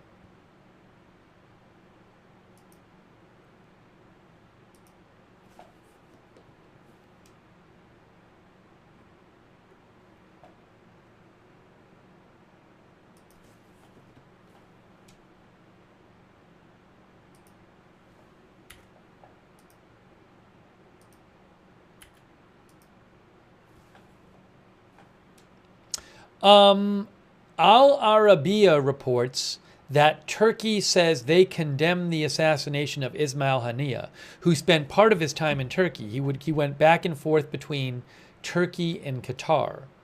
So Al Arabiya, Arabic language news outlet, is saying that Turkey is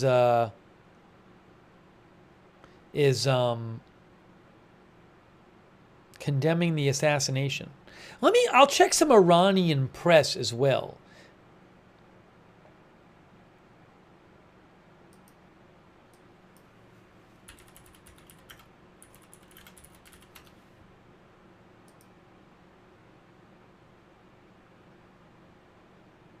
Oh, Tasnim News Agency, which is an Iranian news outlet. My guess is that they're affiliated with the government. Tasnim News, it's a semi-official news agency associated with the Revolutionary Guard Corps. So basically a state news outlet. Tasnim News Agency says that Haniyeh was killed along with one of their bodyguards.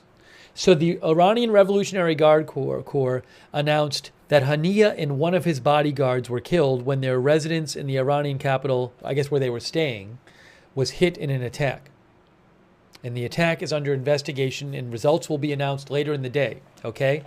So I'm reading this from Tasnim News Agency in Iran. They say that Haniyeh and one of his bodyguards was killed. The residence, the place they were staying in Iran, in Tehran, was hit in an attack. The attack is under investigation and the results will be announced later in the day. Hamas said it was Israel.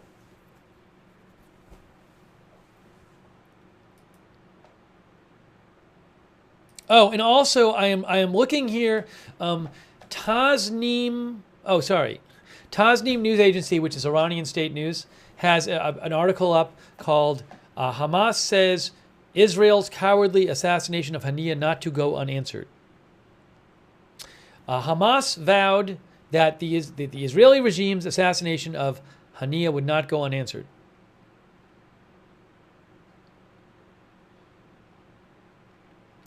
Musa Abu Mazrouk, a member of Hamas's political bureau, denounced the assassination as a cowardly action that would not go unanswered, according to Iran's Tasnim News Agency.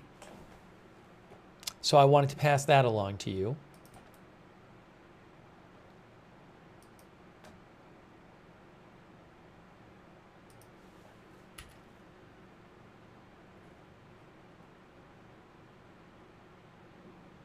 Yeah, Israel has still not commented on the killing that I have seen. As I mentioned, a military spokesperson from Israel a few minutes ago came out with a statement saying there's basically no changes in the defense posture of Israel, and said that the military is conducting a situational assessment. So, that statement seems to be clearly made at this time because this news is coming out. But Israel has not directly commented on what happened.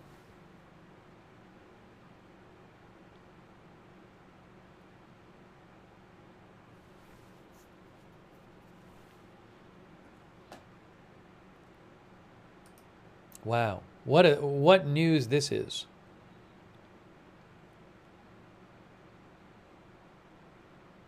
Oh, Guy Elster says Iran National Security Council says Hamas leaders assassination crossed red lines. Israel will bear a heavy price. Now, Iran is constantly making big threats. Let me see if I can get the original source of that comment there. I don't know who reported on that originally.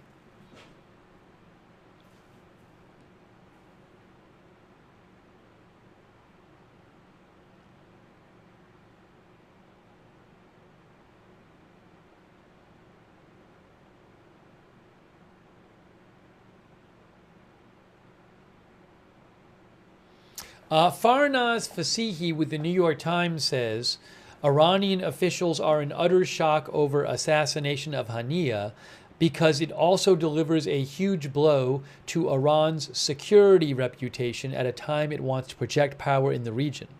State TV blamed Israel. I mean, yeah, you know, as I've shown you some other people who said this is a real embarrassment for Iran. Paul A. says, how severe are today's escalations? Historically, that's hard for me to say. I don't know. I don't know if there's ever been a similar assassination of like a foreign, of Israel has assassinated, it's believed to have assassinated like nuclear scientists in Iran, I believe. I'll show you something about that in the AP article. Has there been a case where Israel killed like someone in Iran who was not from Iran? Yeah, so I'm not an expert on Israeli assassination campaigns, so I'm not good to say that. I can't give you perspective. But I can say that certainly this is a very serious situation with the potential. And from everything I'm reading, this has the potential to really escalate things. But I cannot give you a historical assessment of where this assassination ranks in the context of Israeli assassinations in foreign countries. Unfortunately. I wish I could, Paul. And thanks, Michelle Trudeau, for your support as well for the gift memberships. But I will say, as you can see from this Associated Press article, Israel is suspected of running a years-long assassination campaign targeting Iranian nuclear scientists and others associated with its atomic program. In 2020, a top Iranian military nuclear scientist, Mohsen Fakhrizadeh, was killed by a remote-controlled machine gun while traveling in a car outside Tehran. One of our viewers, Tiberius Kirk, thinks it's at the top of, I guess, the importance of Israeli assassinations.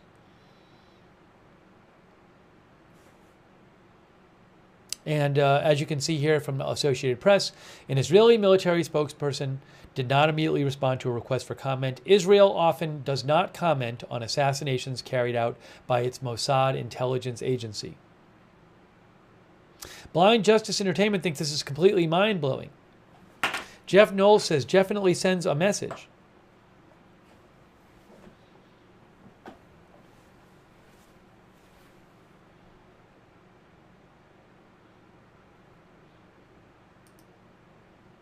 Oh, a quick thank you to also, I really appreciate it, Michael Fireberg. Thanks so much for your support, Michael Fireberg. Much appreciated. All right, hang on. Let me check for some more updates here, folks. Let me check for some more updates.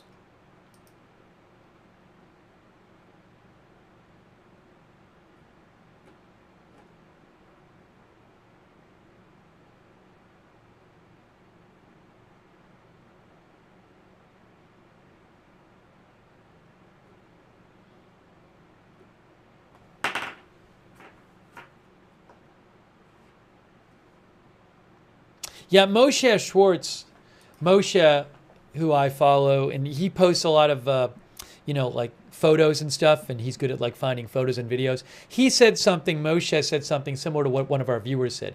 He said, with the assassination taking place in Tehran, I find it interesting. We haven't seen a single video or photo yet. I'm looking, I haven't found a thing. Yeah, so there's one video that was floating around the web that Moshe actually found he found a post of it in April, so that was clearly not the video. Yeah, so there is no photo or video from any kind of reliable source yet of this. Now, someone might say, well, was it really an airstrike? Could it have been something a little more low key? Could there have been a human agent there who shot him or something like that? You know what I'm saying? So, as I said before, just because Hamas is saying it was an airstrike, that doesn't prove it was an airstrike. And Iran didn't say it was an airstrike. So we'll have to see what more we hear about how this was actually done. Hey, Marty Hagwood, that is so kind of you. Marty says, it is very possible Israel did this, but regardless of who carried out this assassination, Israel would be blamed for it. You know, I just think it's like between who has the capability and who has the motivation. Obviously, this would be a very difficult thing to do. So you need a capability to do it. And you need the motivation to do it. Hang on a second here.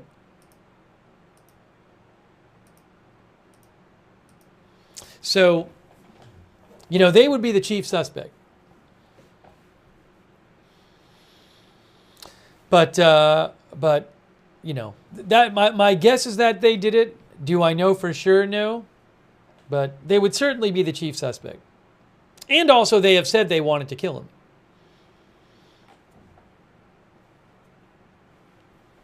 But yes, I agree with you, Marty. They're going to be blamed for it. They're already being blamed for it by Hamas and Iranian state TV. Hey, Marty, thank you so much. That's really kind of you. I really appreciate all your support for your channel. So nice of you, Marty. Thank you, Marty Hagwood. And also, thanks so much to Maddie for your support. Thank you, Maddie.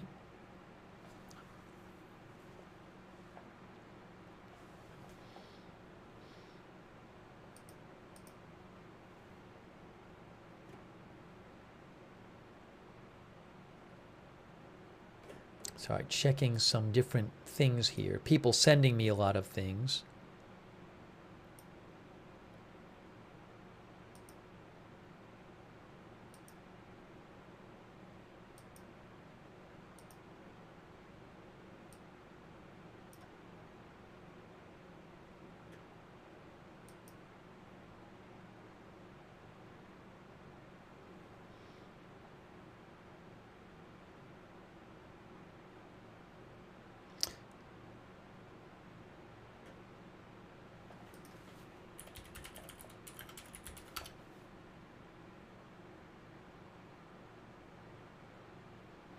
Yeah, one of the viewers sent me an article from Times of Israel. Who sent me this?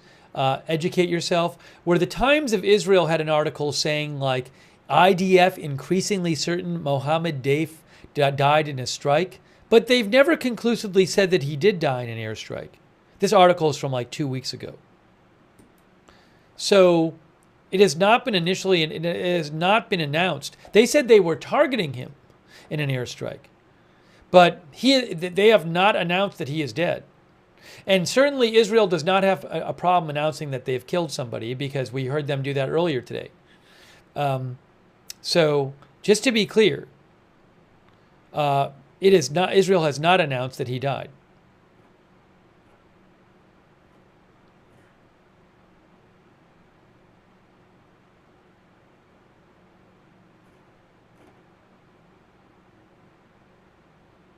He is the head of the military wing of Hamas, says Wikipedia.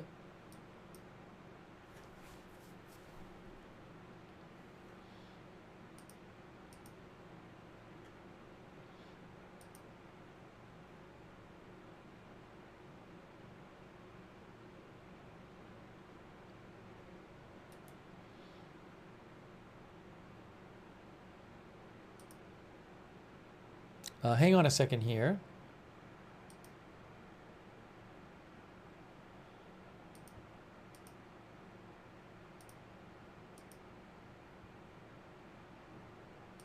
Give me one moment, guys.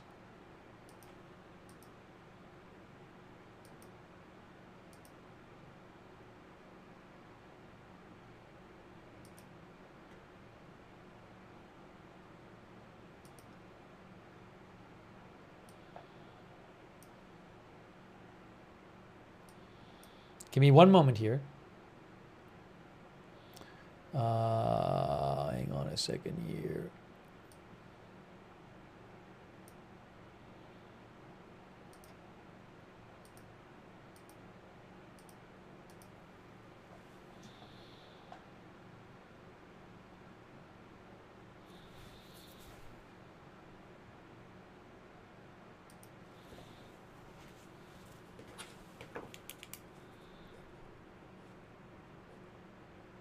You can write to me on X, at Lookner on X. Write to me. Let me know your thoughts. I'm going to read some more comments as well.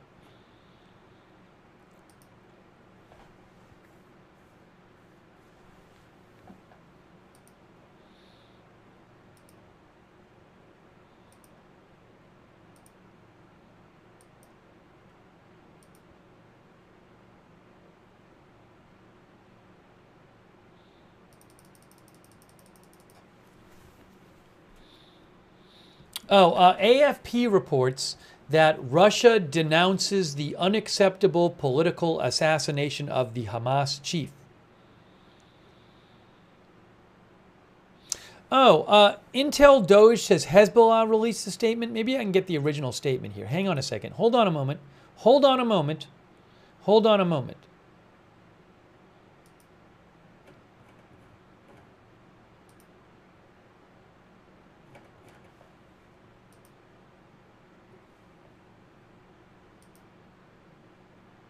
Do I have their... I thought I was following them on Telegram.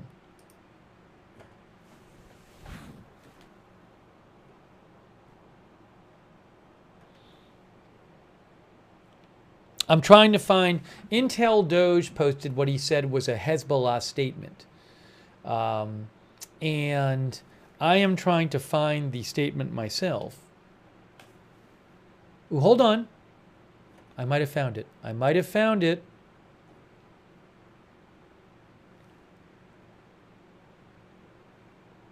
Is this it right here? I think this is it.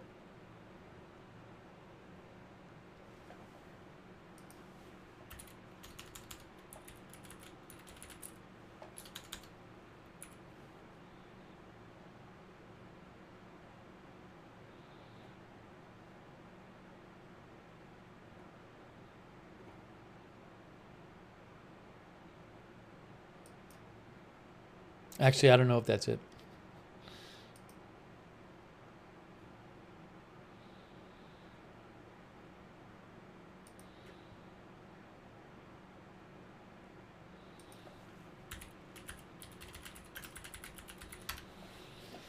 I'm trying to get you, I just want to make sure that this is the statement.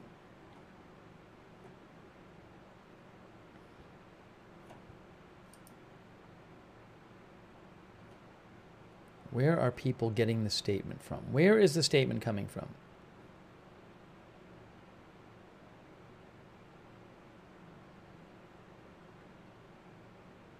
Oh, people are saying that Hezbollah is saying that some people are posting that Hezbollah is confirming that its commander... It's the first statement about the Israel attack in Beirut, on the building in Beirut, where Israel said it killed the Hezbollah commander.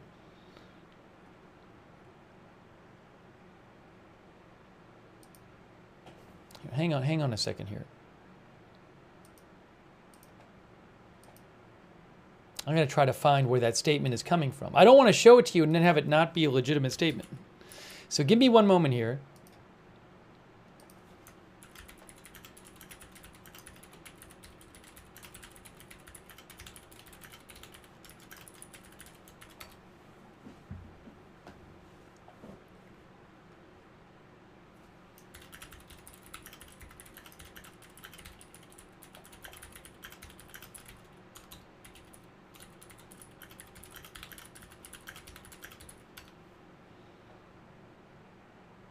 I'll try to confirm that.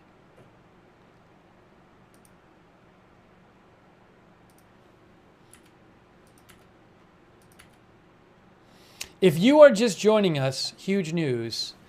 The political leader of Hamas, Ismail Haniyeh, has been assassinated in Tehran, Iran, where he was visiting to attend the inauguration of the Iranian president. And sometime after the inauguration, which happened on Tuesday, I can say yesterday now, since it's early Wednesday here, Hamas said that he was killed by an Israeli airstrike at the place he was staying at. Iran has not confirmed it was... Iran State TV is accusing Israel of doing this. They did not say, or Iran did not say it was an airstrike. They said they're investigating the assassination, and we'll have more later today from their investigation.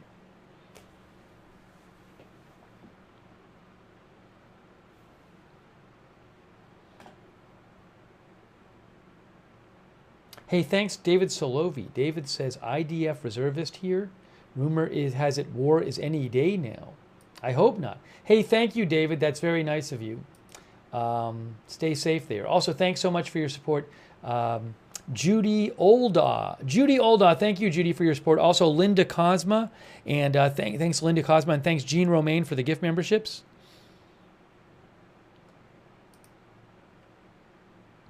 Oh, hold on. I'm going to confirm the Hezbollah statement.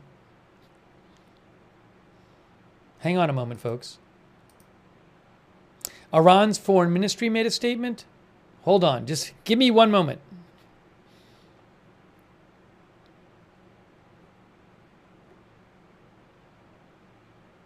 Yeah, I see people posting about it, but I'd like to get the original one.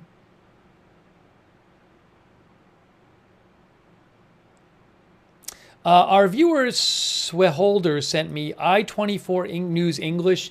It says that there's a report that Haniyeh was killed by an Israeli military targeting him at 2 in the morning. I don't know where I-24 News English is getting that report from. They say a report says this, but they don't say where, so I'll have to check and see if I can find that out.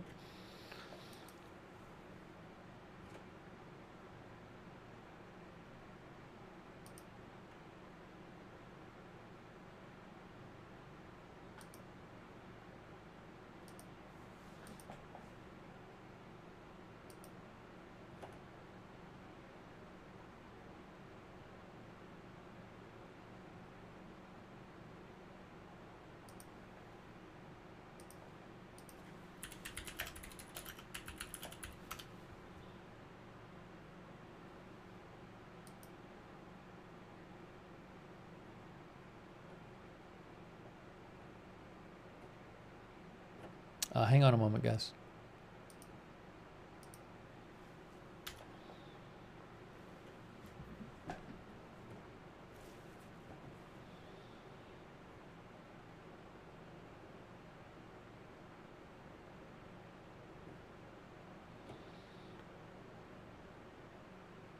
Oh, Al Jazeera says the U.S. Secretary of Defense said, I learned of this news and do not have more in this regard. I don't know if that's true, but I would not be surprised if he said that.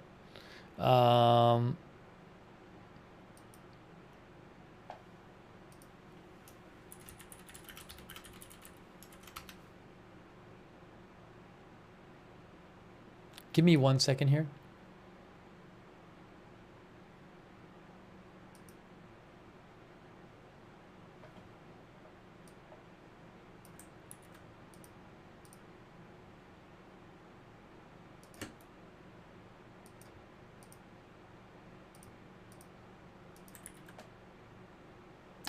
Okay.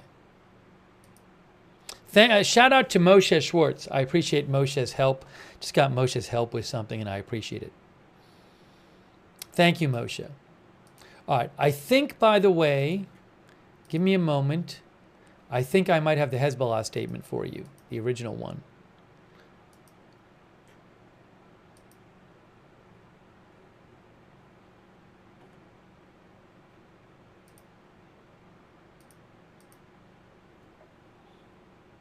Okay, I'm going to show you the statement from what I believe is the Hezbollah Telegram account.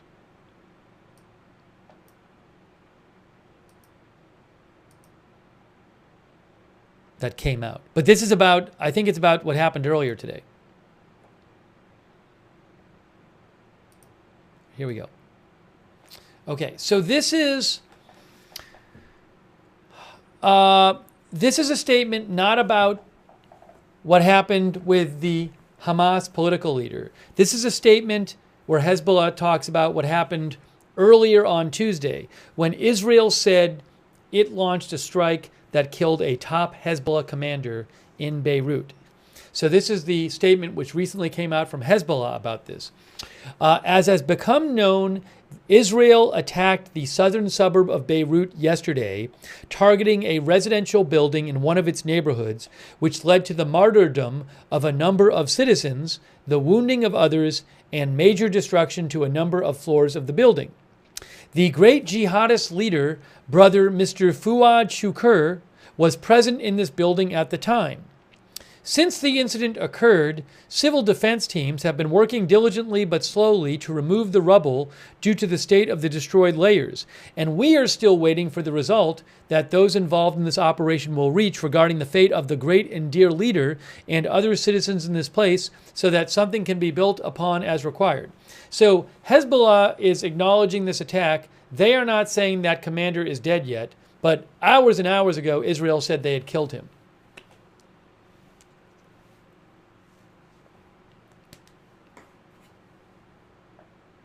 So that is the Hezbollah statement about that.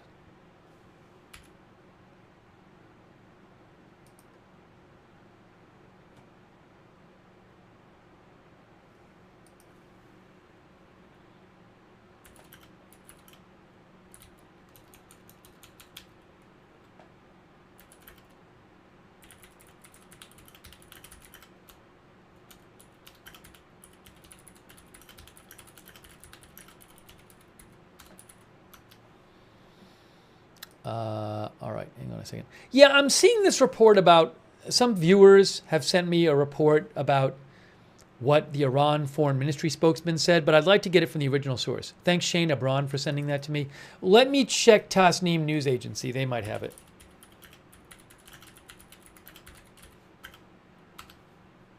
Let me check them.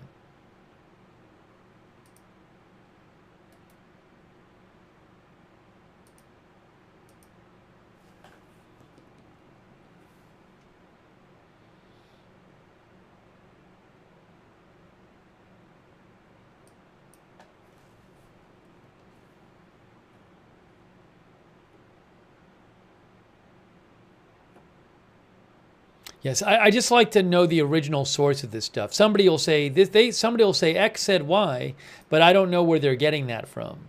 So I like to get it from the original sourcing. Hold on. Oh, I just saw something. I just saw a report. I am seeing a statement. I am seeing a statement from the son of Ismail Haniyeh. So, Al-Manar TV posted, I've seen a couple of the Telegram accounts I follow posted a statement from Haniyeh's son. Al-Manar is a Lebanese satellite television statement. Oh, Al-Manar is a Hezbollah TV station. Okay, so I have a new update for you. New update. According to Hezbollah-owned TV station Al-Manar. Let me show you what the son of Ismail Haniyeh said. I'm going to read it. I haven't even looked at it yet. I'm going to read it along with you.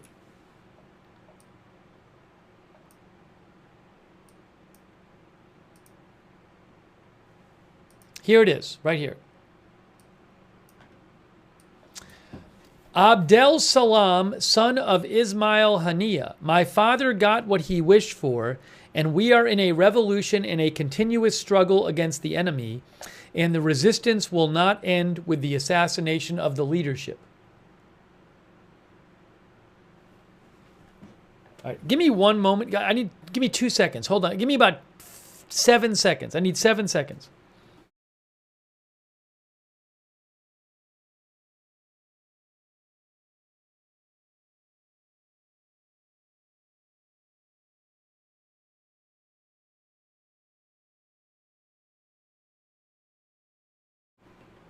Thanks for your patience. Thanks for your patience. Three of Haniyeh's sons were killed in an Israeli airstrike in Gaza, but this one obviously was not killed in Gaza.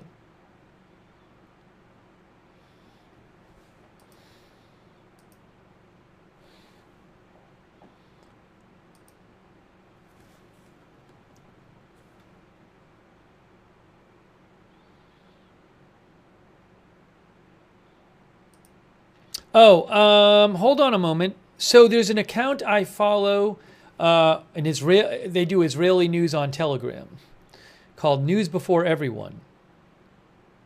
Now, I don't know where they're getting this. They say, according to reports, the missile that destroyed Haniyeh was launched from a foreign country and not from Iranian soil. I don't know if it was a missile. I don't know if it was a drone strike. Was it a ground-based missile? Was it launched from a plane? Was it launched from a drone? If that's indeed what did kill him. That I don't know.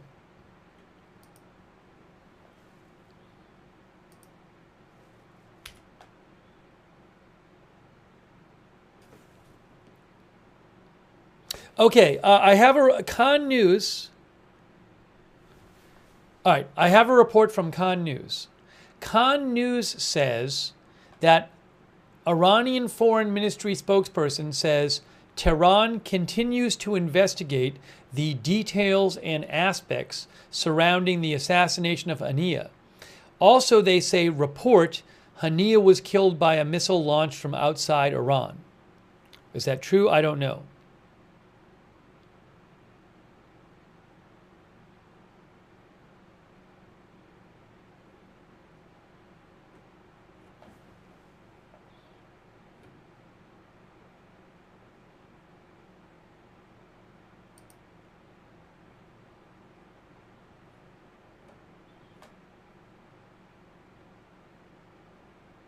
Oh, okay.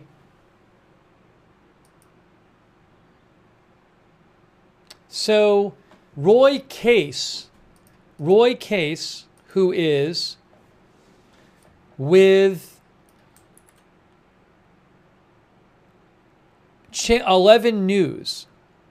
No, Khan News, Roy Case. Roy Case just posted, the Lebanese Al-Mayadeen channel, close to the pro-Iranian camp, reports from an Iranian source that Haniyeh was killed by a missile launched from another country and not from Iran. I don't know if that's true. That's from Roy Case. I have so much stuff to look at here. There's so many sources to look at, all these things to look at.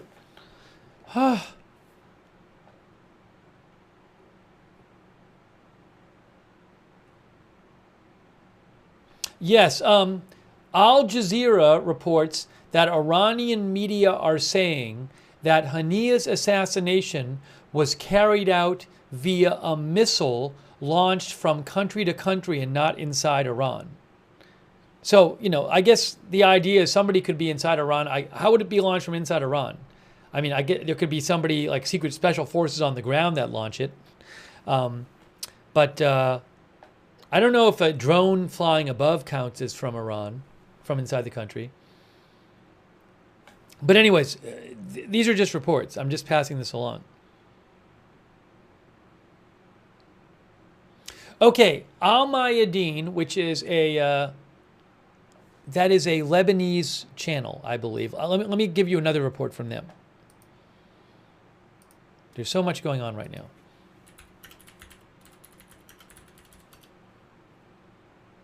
Yeah, Iran-aligned Lebanese channel in Beirut, Al-Mayadeen Network, Al-Mayadeen channel. They posted a couple things. Here's some updates from Al-Mayadeen channel in Lebanon, Iran-leaning channel. They say Iran's representation at the United Nations says in a letter to the Security Council, we condemn the blatant attacks by Israel on Beirut yesterday and warn of serious consequences.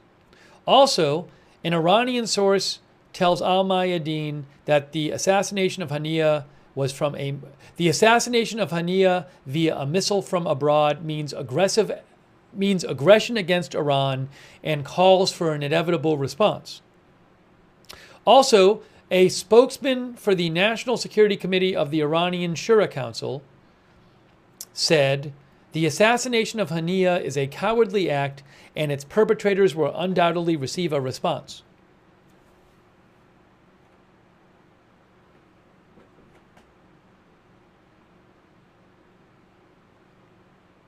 And Al Jazeera is also reporting, Iranian media says Haniyeh's assassination was carried out via a missile launched from country to country and not from inside Iran.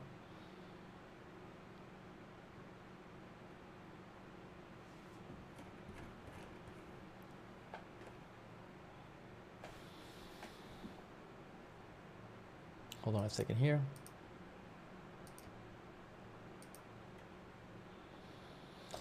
Wow. Hey, thanks to Breaking Moose for being a member, and Paul A for your support, who says, is this more of an escalation than Soleimani? I don't think it's more of an escalation in Iran than Soleimani. I mean, Soleimani was the #2 most powerful person in Iran. Paul A says there's a lot of World War III talk. I mean, I don't know about that, but there's a long way to World War III. I mean, things would have to get really escalated, but certainly things could escalate. But just to be clear, Soleimani was the #2 most powerful person in Iran when he was assassinated. But this is huge. I mean, this is really huge. I'm just saying that.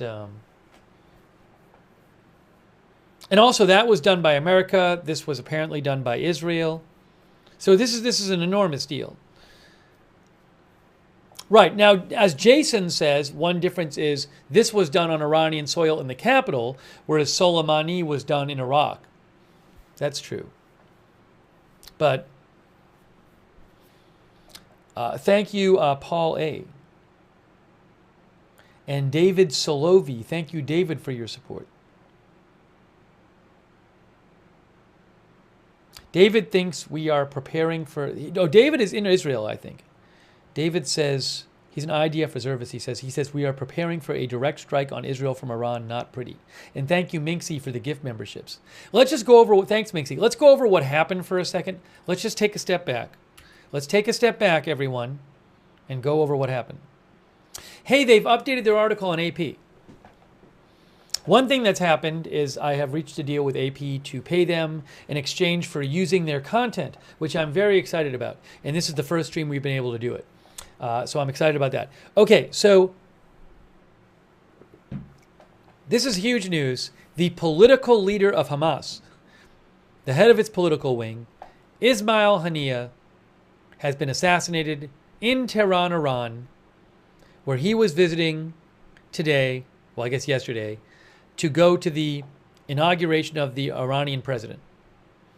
There he is right there in this picture from AP. Oh, I have more pictures. I'm going to go through them. Hold on a second. I have a bunch more pictures to show you. Let's show you some pictures. I forgot. I have more pictures to show you. So I'll show you in a second. Oops. So there is on the left Haniyeh right there.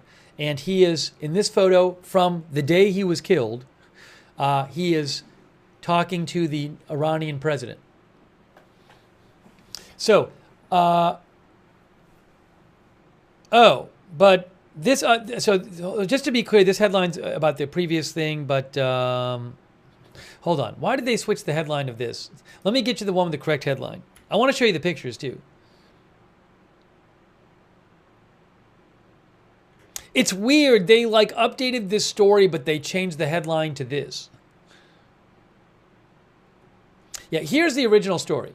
Hamas leader Ismail Haniyeh was assassinated in Iran after attending the inauguration of the country's new president, Iran and Hamas said early Wednesday. Hamas blamed an Israeli airstrike for the death of the head of Hamas's political bureau. Iran's Revolutionary Guard said it was investigating the attack and did not say how it occurred. Israel has vowed to kill Haniyeh and other leaders of Hamas over the group's October 7th attack on Israel that killed 1,200 people and saw some 250 others taken hostage. An Israel military spokesman did not immediately respond to a request for comment. Israel often does not comment on assassinations carried out by its Mossad intelligence agency.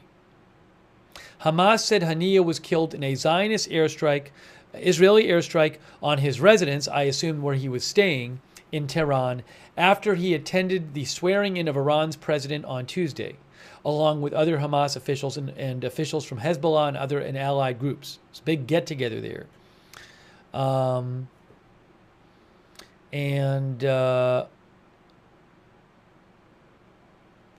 left the Gaza Strip in 2019 and lived in exile in Qatar.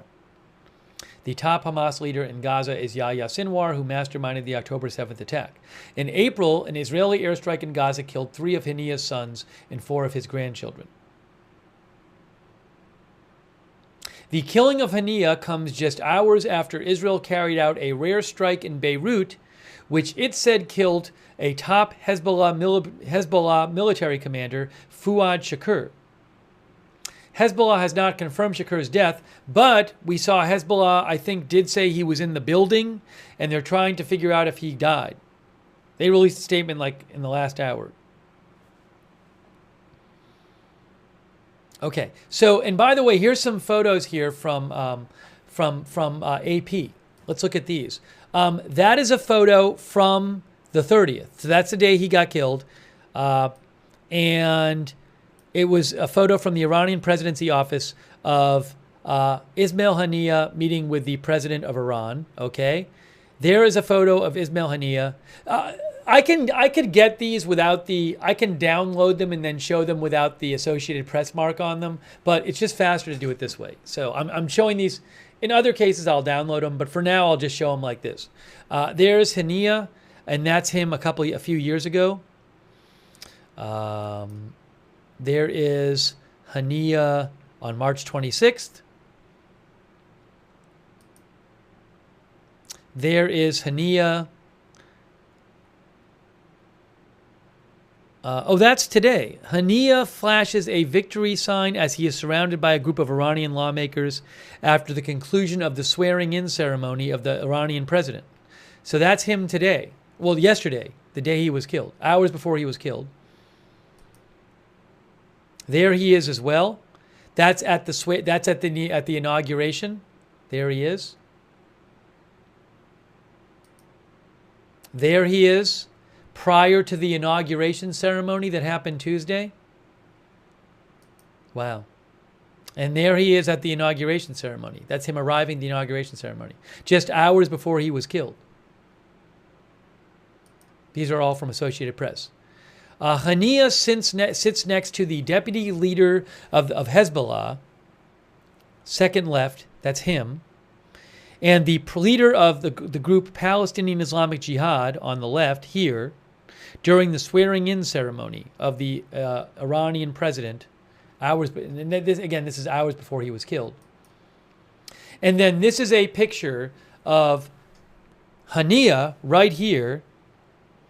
AP says, in this photo released by an official website of the Iranian Supreme Leader of Iran, Khamenei, who is right here, Ayatollah Ali Khamenei, he's on the right, speaks with Hamas chief Ismail Haniyeh here, and the leader of the Palestinian Islamic Jihad group, Zaid Nakaleh, here, in a meeting in Tehran.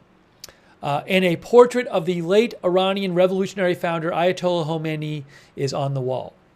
So that happened just hours before Haniyeh was killed. M.E. Pannin says the PIJ leader must be shaking in his suit today.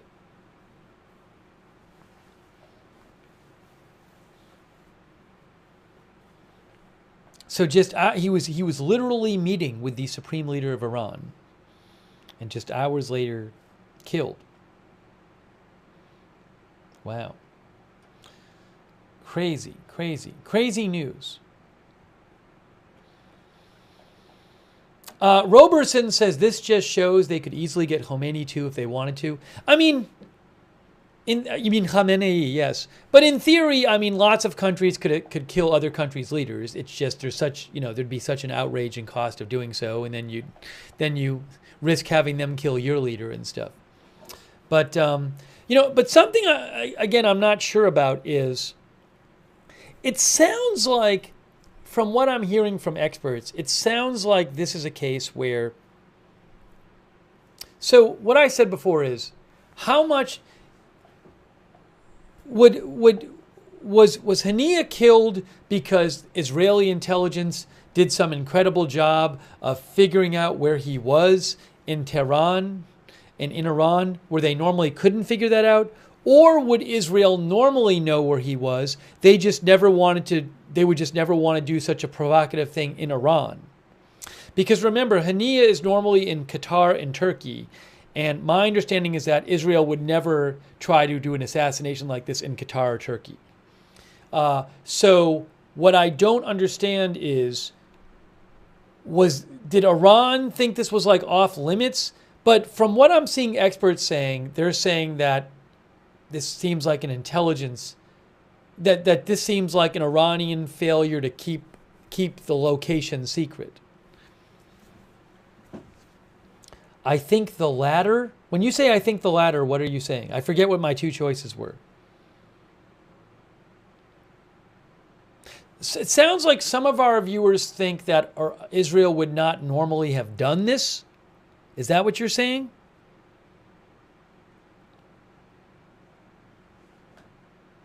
I'm trying to figure out what people in the chat are saying.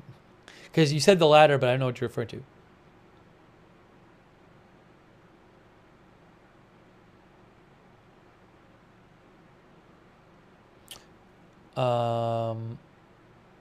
Yeah, Missouri Cowboy says, was he betrayed by an Iranian?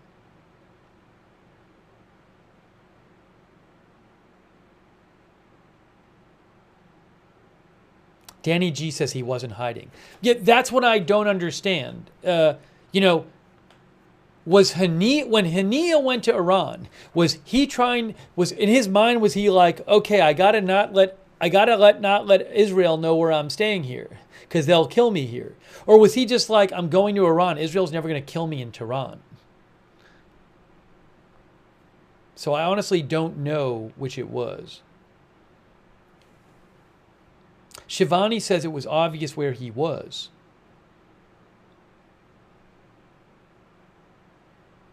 And as I said, I mean, I would assume if Haniyeh thought he was in danger in Iran, he just wouldn't go there. Our viewer Chad Allen Duff thinks that he felt untouchable in Iran. Flying Scoot said he thought he was safe in Iran.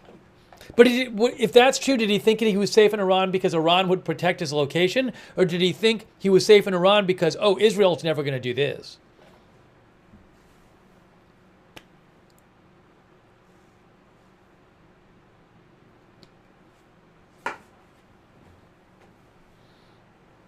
All right, let's see if we can get you some more updates here. What a huge news story. And what's going to happen in response to this? What is going to happen in response to this, guys?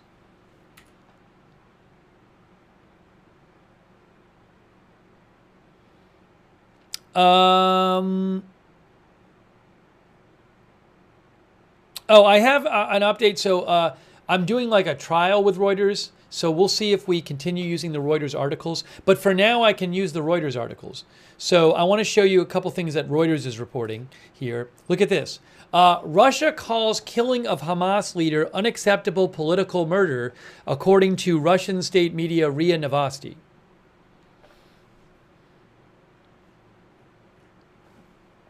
I need to actually get the article on the screen, though. Can I do it this way? Let's do it this way. There it is. Oh no, that's not. That doesn't give me the article. Hold on, I gotta download it if I want to get it all the screen at once. Oh no, I can do it a different way. I'll do it a different way. It's a little funky getting the article on the screen. Let me do it this way. There it is. It says the killing of Hamas's chief political leader, Ismail Haniyeh, is an absolutely unacceptable political murder, a deputy Russian foreign minister told RIA state news agency on Wednesday. This is an absolutely unacceptable political murder, and it will lead to further escalation of tensions, RIA cited Deputy Foreign Minister Mikhail Bogdanov as saying. Bogdanov said the killing will also have a negative impact on ceasefire talks in Gaza. Well, I agree with him there. Russia, which has relationships with Arab countries, Iran and Hamas, as well as with Israel, has frequently condemned violence in the region and accused the U.S. of ignoring the need for an independent Palestinian state. Jean Romain says Putin would know.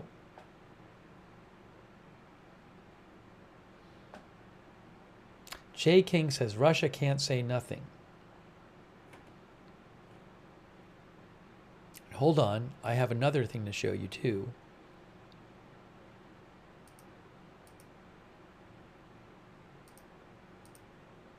Reaction to killing of Haniyeh. So Reuters has an article with some reaction to Haniyeh. Oh, okay. Let me show you this, guys. Let me show you this from Reuters.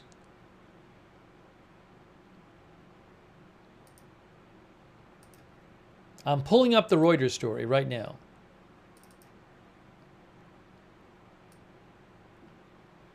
Oops, you can't see it. You'll be able to, well, you can see part of something there. Hold on. Can you see it now? Now you can see the story. Reaction to killing of Hamas chief Haniyeh from Reuters.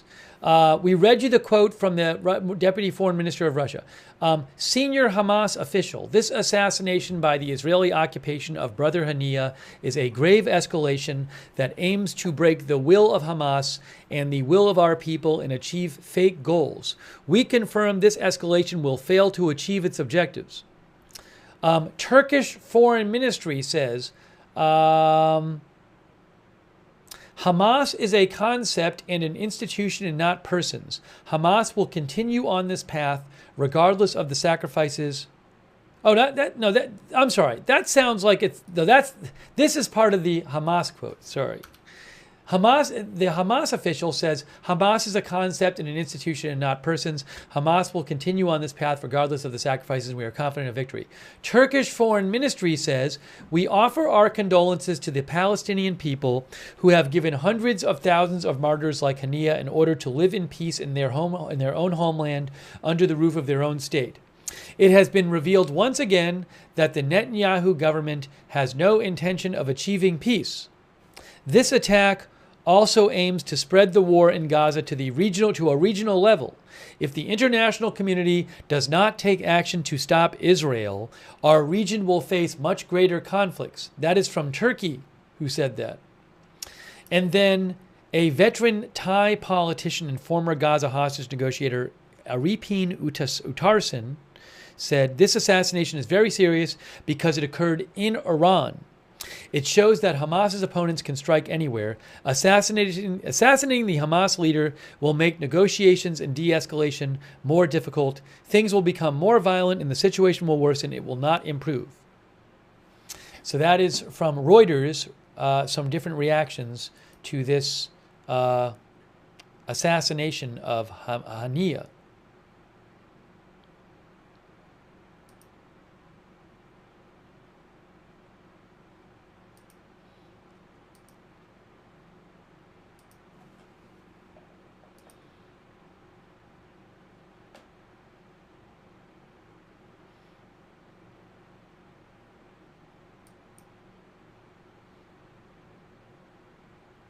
Jean Romain thinks it's a bad move by Israel. That's what Jean thinks. All right, let's see if I can get you some updates. Oh. So there's a report here that Joe Truzman posted, guys. Okay, Al Jadid is a Lebanese TV station. Guys, check this out from Joe Truzman. Al Jadid TV station in Lebanon says Haniyeh and the accompanying delegation were staying in a guest house of the Iranian Revolutionary Guards north of Tehran. Secretary General of Islamic Jihad and his accompanying delegation were on another floor of the building? I haven't heard anything happen to them. So this is unconfirmed. That's an unconfirmed report. I mean, if the Secretary General of the Palestinian Islamic Jihad Group, which operates out of Hamas, out of Gaza, if they were on this a different floor of the building, that would suggest this was a pretty precise strike if nothing happened to them. There's been no reporting that the Secretary General of Palestinian Islamic Jihad, anything happened to him. And he says that, so they could have killed him too. Yeah, we still don't know exactly what the nature of this strike was. Was it like a drone strike, some kind of precision, smaller missile or something?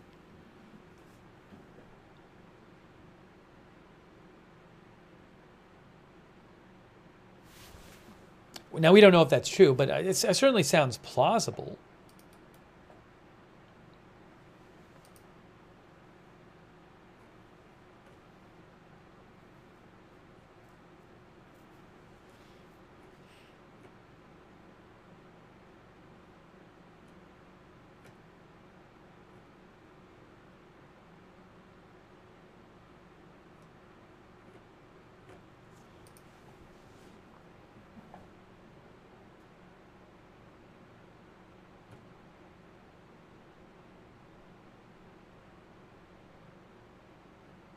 Yeah, as I mentioned before, there's Al Mayadeen had, which is a Lebanese news channel, had said that had posted a report that the missile came from outside Iran, but we're still waiting to get more details about how this was all carried out.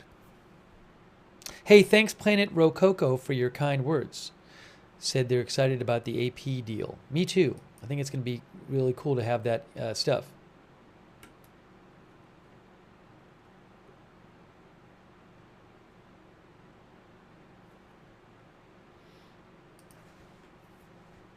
No, Israel has not commented on whether they did this, and they might never comment on it, because a lot of let me show you exactly why this is from the Associated Press article.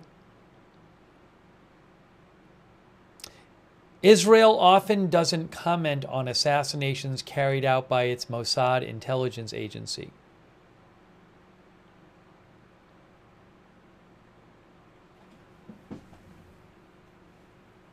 Something else Israel might not want to do. Israel might not want to give details of this because maybe they don't want to reveal how they did it. Super 8 says we'll never know. I mean, I think they would certainly be the most likely doers of this.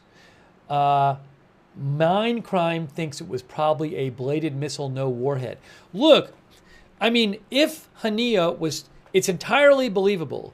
If he's there with, there were a number of other Hamas people who were there, and I believe maybe Hezbollah people, but there were a number of people from other countries there for this inauguration of the Iranian president on Tuesday. So it's entirely believable to me that they would be staying in roughly the same area. And also that report that Joe Truzman posted saying that they were staying in like a Revolutionary Guard guest facility. I believe that. So, I mean, we don't know the details of this, but it's entirely possible that he was staying in like a building that lots of other people were staying in, and that he was killed in some way that was done to really target him and minimize other damage. Iran reported that his bodyguard was also killed.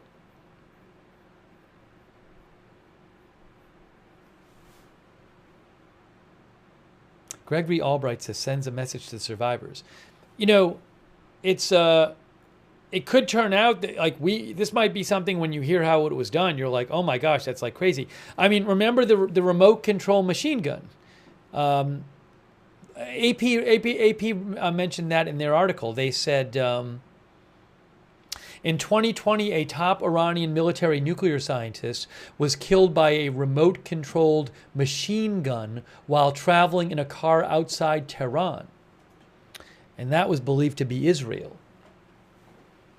So I don't know we don't know yet what the exact way he was killed was.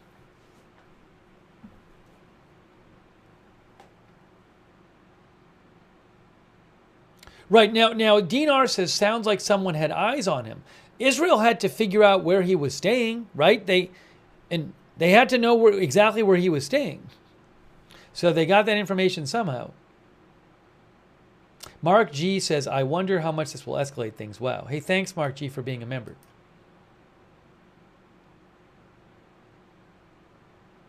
Joni Ferris said maybe an Iranian did not like him.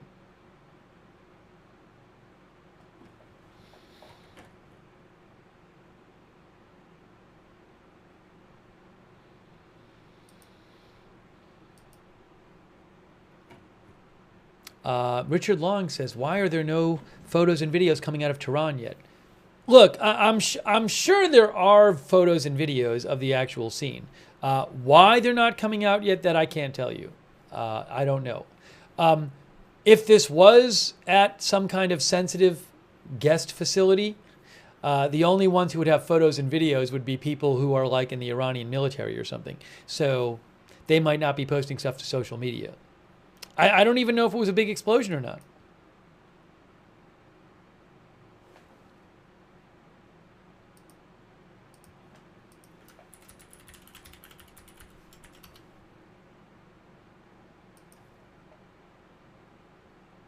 Give me 1 sec here.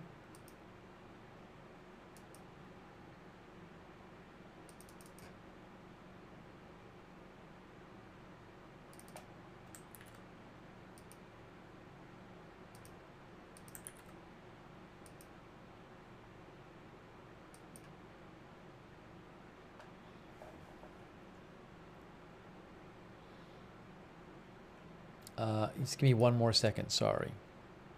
Hang on.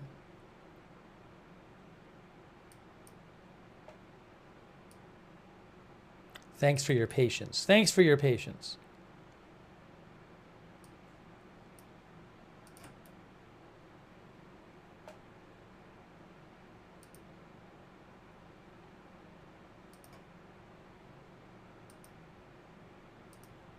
It's just nonstop huge news lately. This is enormous news.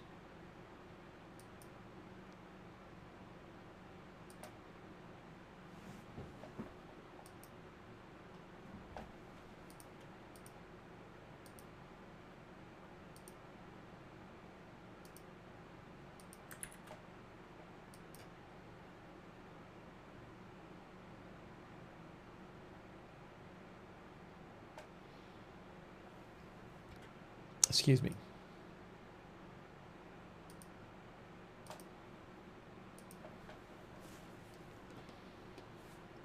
What is this? What is this? What is this? What is this? I have an update from Iran's IRNA news agency. News update from Iran's IRNA news agency. Guys, I have an update from IRNA news.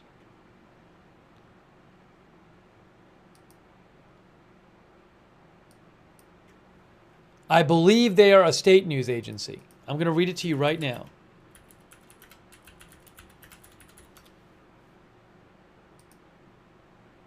State news.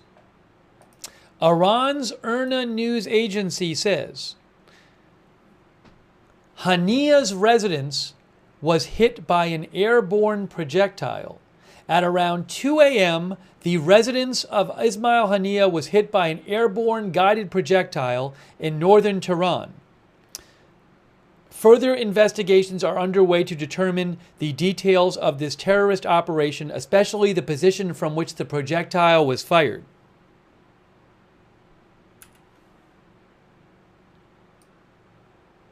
This is from IRNA,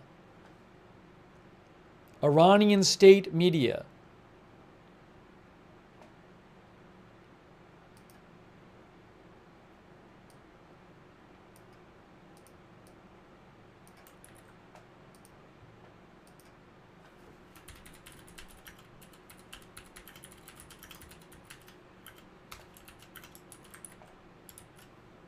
I'm going to read this again to you.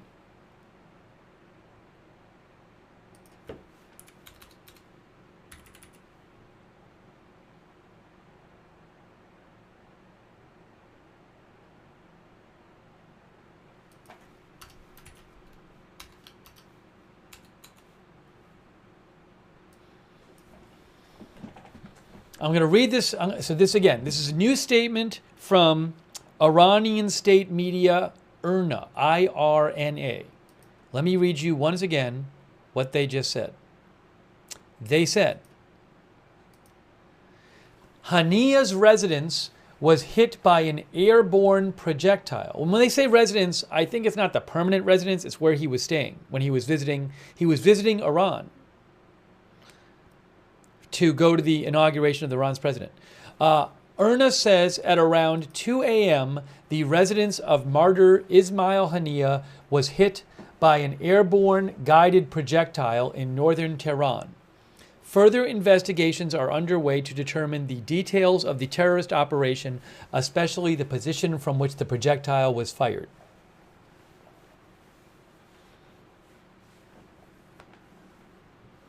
Melissa says, sounds like a drone strike.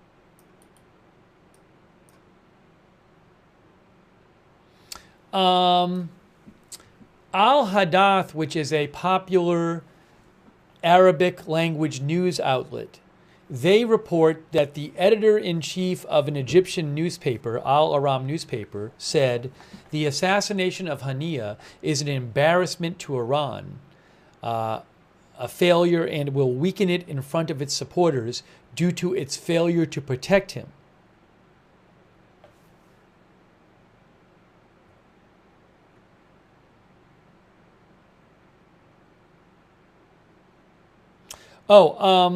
Fars News Agency, which is also Iranian state news, is reporting the same thing about the projectile. Hang on a second here. Let me see if I can get their statement here.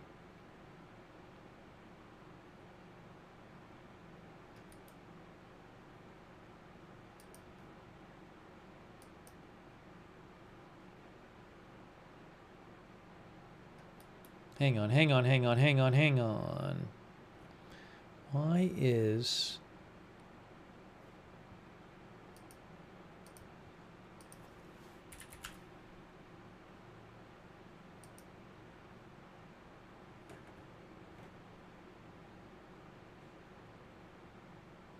Yes, Fars News, which is...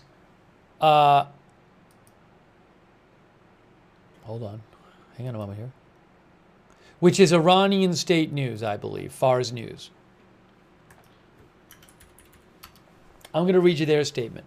Yes, Iranian state news, Fars News. It's the same statement as IRNA. Oh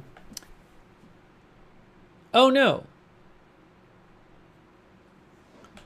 Fars News says Haniyeh was stationed in one of the special residences for veterans in the north of Tehran when he was killed by a projectile from the air.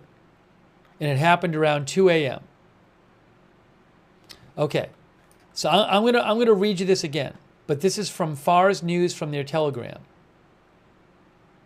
It's similar to the other statement, but a little different.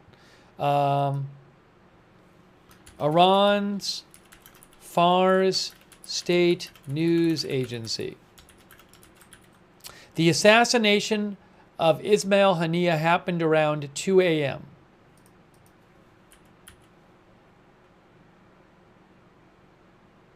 Martyr Haniyeh, who came to Iran for the inauguration, was stationed in one of the special residences for veterans in the north of Tehran when he was killed by a projectile from the air. Further investigations are underway, and the exact details will be announced soon. That's from Iranian state news.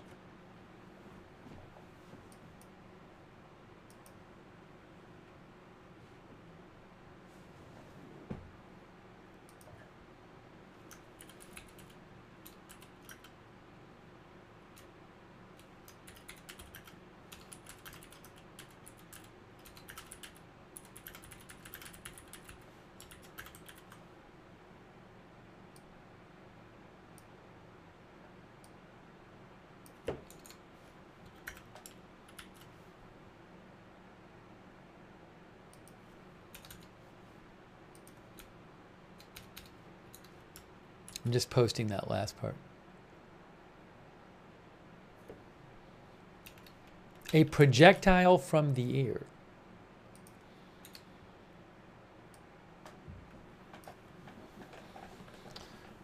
Captain Trips thinks it's probably a Hellfire missile.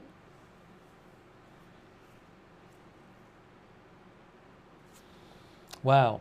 Hey, thank you, Spectralon White, for your support. I really appreciate that, Spectralon White.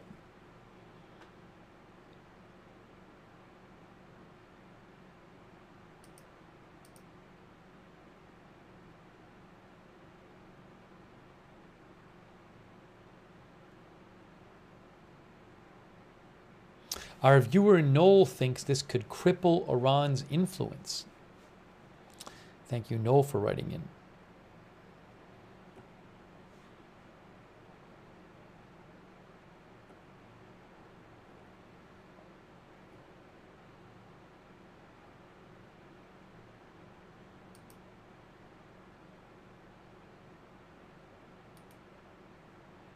Yeah, I have not seen any photos or videos from that I would consider reliable at this point.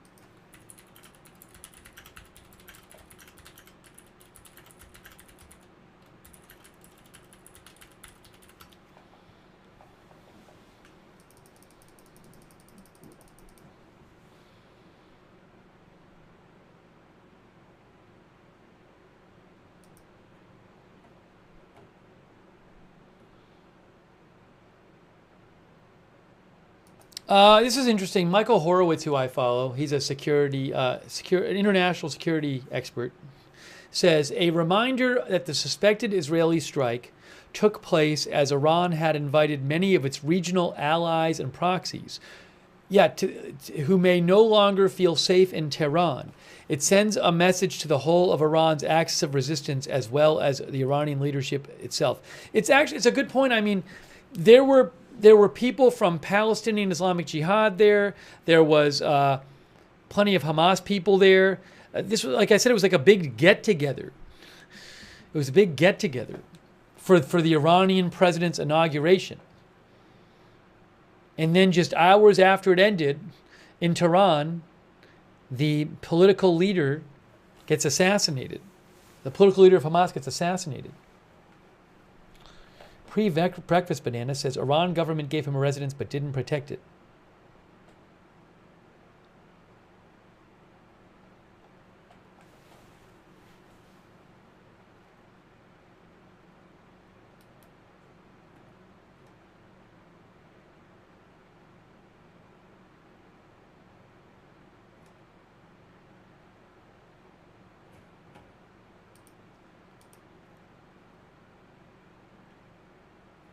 But this is just huge. So now we have to wait to see what Iran does.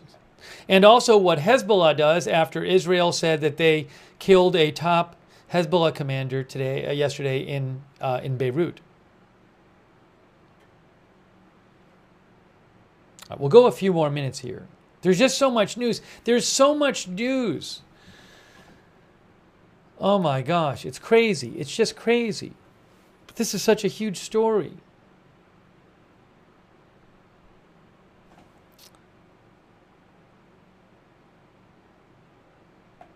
By the way, AP in this article says this is a shock assassination that risks escalating the regional conflict on multiple fronts. The killing could trigger retaliation against Israel from Iran or its powerful Lebanese ally Hezbollah and prompt Hamas to pull out months of negotiations for a ceasefire in Gaza. Hours before this, Israel carried out a rare strike in Beirut, in the Lebanese capital Beirut, and said it killed a top Hezbollah commander who was allegedly behind a weekend rocket attack that killed 12 young people in the Israeli-controlled Golan Heights. Hezbollah said it was still searching for the body of that commander.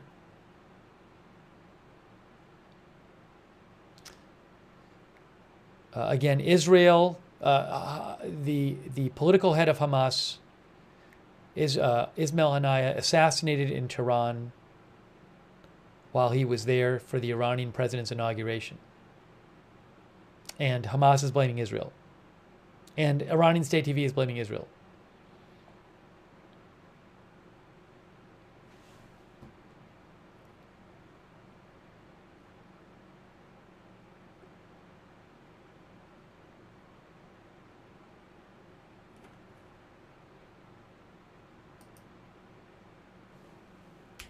Just a wow.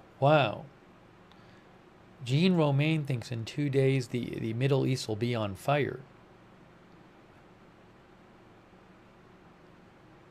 And then the stuff is still going on with Venezuela. Thanks, Beheaded. Beheaded, I haven't heard reports that Iran is vowing retaliation in ours. I haven't heard those reports. If I hear them, I'll let you know. Thank you so much, Beheaded, for your support. That's really nice of you. Our viewer, Part-Time Diver, says we are living in some dangerous days. But I mean, it's so funny. Think of Blinken a few days ago talked about the peace about a ceasefire being close. Biden has repeatedly talked about recently about how he thinks a ceasefire is close, and it's like I don't. My guess is that when Blinken and Biden are saying these things publicly, they're not aware that Israel is going to assassinate the political leader of Hamas when he's in Tehran. Because if they knew that was going to happen in the near future, I don't think they'd be so confident about a peace deal. I wonder if the U.S. even knew this was going to happen. That's another question. Was the U.S. informed of this in advance? Did the U.S. was it even informed of the possibility of this in advance? Is Biden going to be mad about this now? Biden did a whole speech, like a month or two ago, where he did a whole speech specifically encouraging Hamas to agree to the peace deal. So I can't imagine the White House is happy about this. Tiberius Kirk thinks no way they knew. Chaz thinks no way the White House was informed.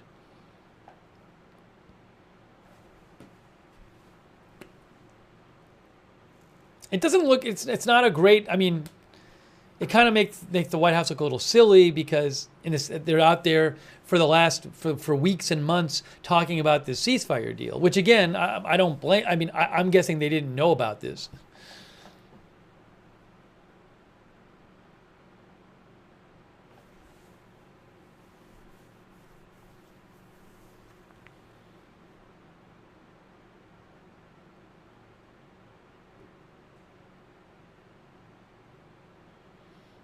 All right, hang on a moment.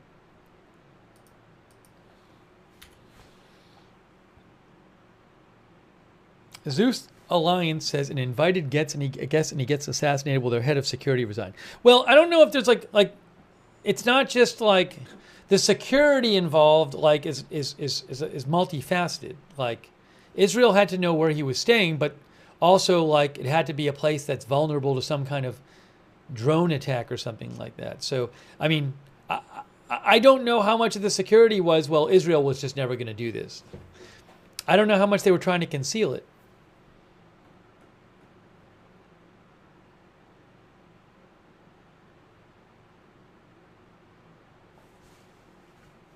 But I guess what I'm saying is there might be multiple aspects to the security angle. Chaz says he was assassinated by an Israeli military at his residence. What do you expect Iranian security to do? But, if Iran thought, in theory, if Iran thinks he's at risk, they would say not to come there.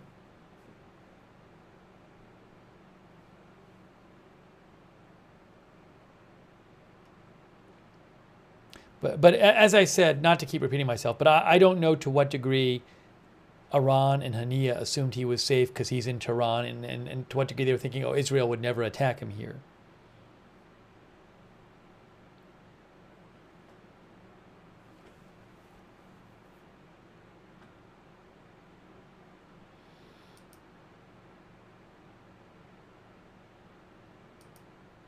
Our viewer, Southwest Oklahoma Sooner, says, it makes me wonder if there was no explosion. It could have been an R9X missile. Yeah, so what Oklahoma Sooner is talking about is, we've read about this in a different broadcast, but it's like one of these missiles that has like blades in them.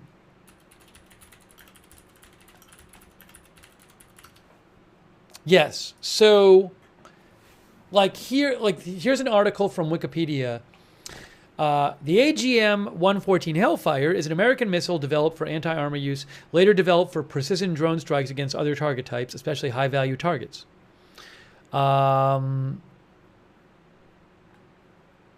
Is this the one we're talking about? Or maybe, I don't know if this is actually the one we're talking about. Maybe I'm talking about the wrong one. Or is it a variation of this? There's Hellfire missiles. I'm talking about the one with the blades. Is it the Hellfire 9X? Is that the one?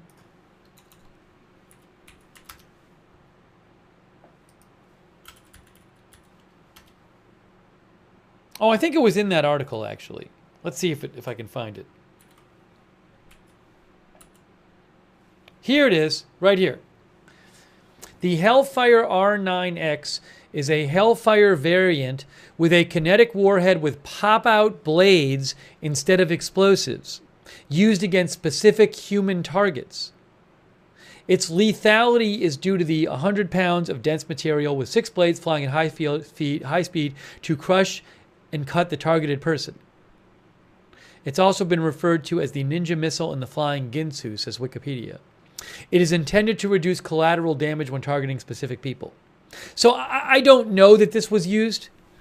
As Southwest Oklahoma Sooner mentioned, and as this article says, it was used to kill the leader of Al-Qaeda in July 2022. But, you know, maybe they used some kind of strike that was designed, you know, that was really designed to keep collateral damage to a minimum, which would make sense.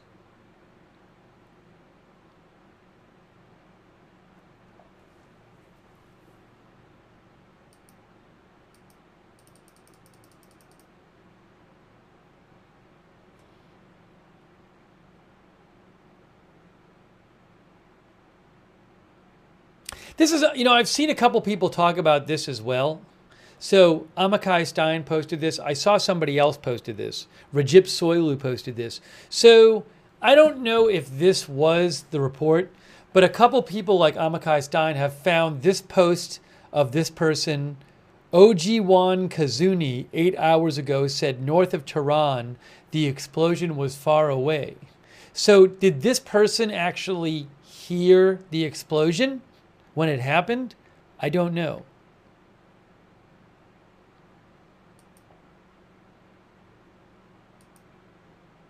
They say they're in Tehran. That person says they're in Tehran. And they posted that 8 hours ago. So maybe they did hear it.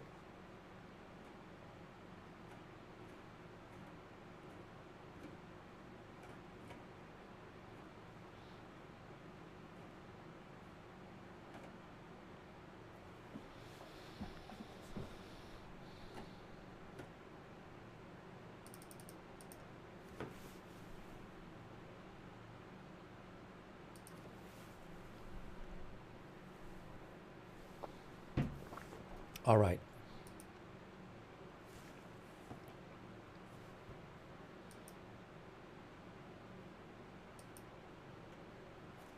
What is this?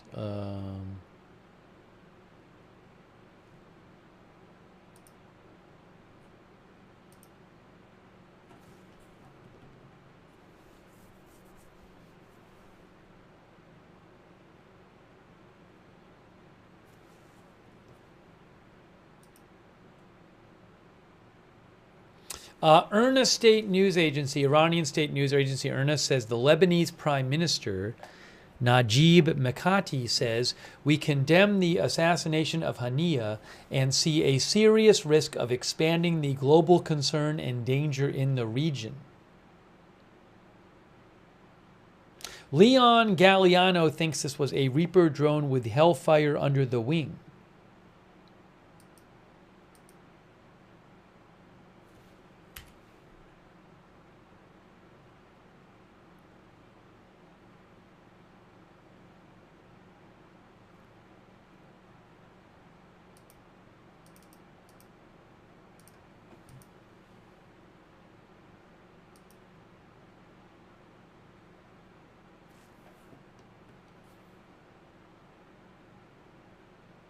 What is this? Hold on a second.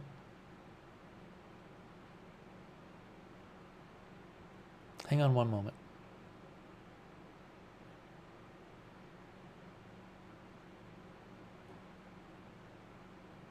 You know what? X is having some issues. Some people said X is down. My X is working, but like videos are not playing.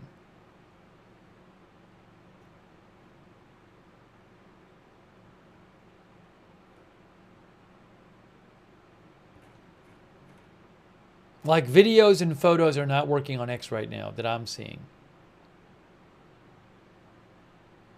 Yeah, spinning wheel says holistic because I'm trying to read some posts here and they have videos and photos and you can't look at them. So at least on my end, that's an issue.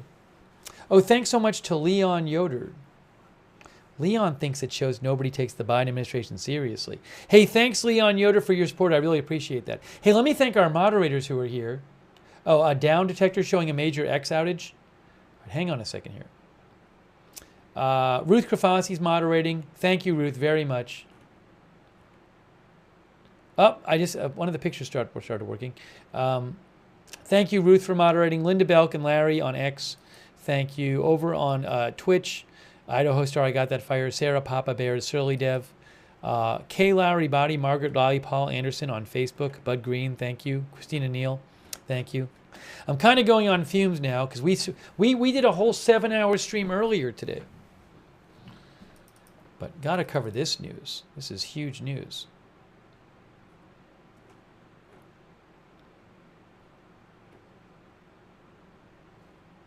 Thanks also Henry Satansky for your support, if I'm pronouncing that right, who is watching from Peru. Wow. Thanks for watching from Peru. That's really cool. All right, did this start working again? Did my X start working again? Let's see.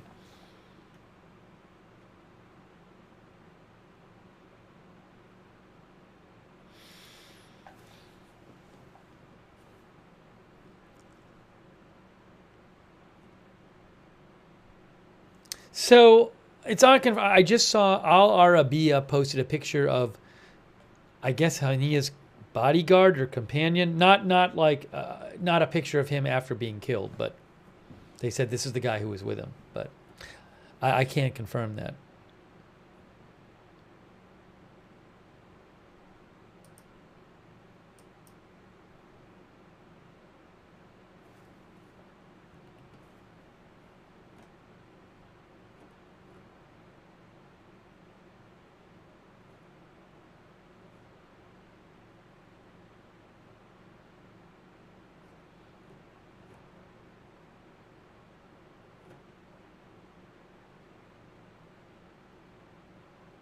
The Jerusalem Post says a former commander of Iran's Revolutionary Guards warned that Israel would pay a heavy price for assassinating Hamas leader Haniyeh in Tehran, according to Iranian state media.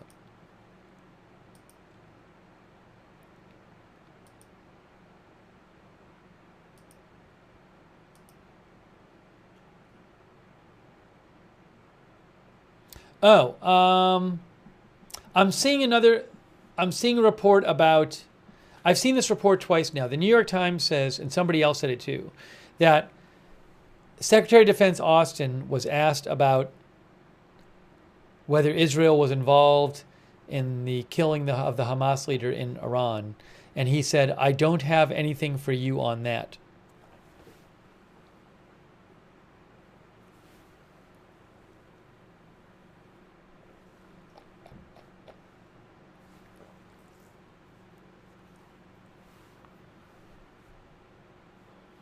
Also, Farnaz Fasihi of the New York Times says Iranian state TV blamed Israel for this and said it would delay a ceasefire in Gaza by several months and prompt a retaliation from the militant groups in the region backed by Iran.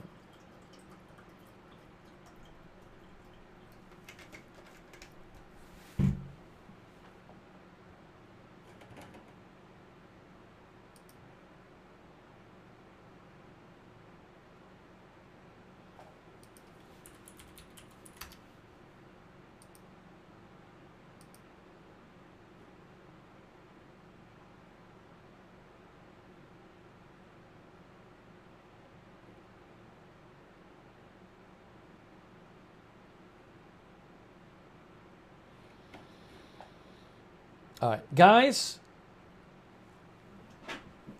we're getting close. I'm getting close to my limit, I think. So much news today.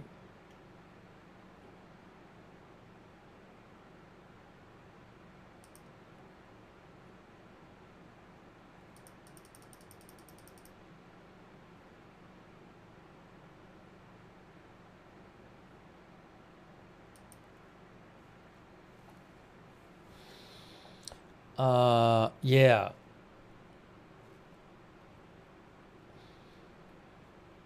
You know what I'm going to do? Yeah, I think I'm going to, I need to take a break. We've been on the air on this stream for over 3 hours. So,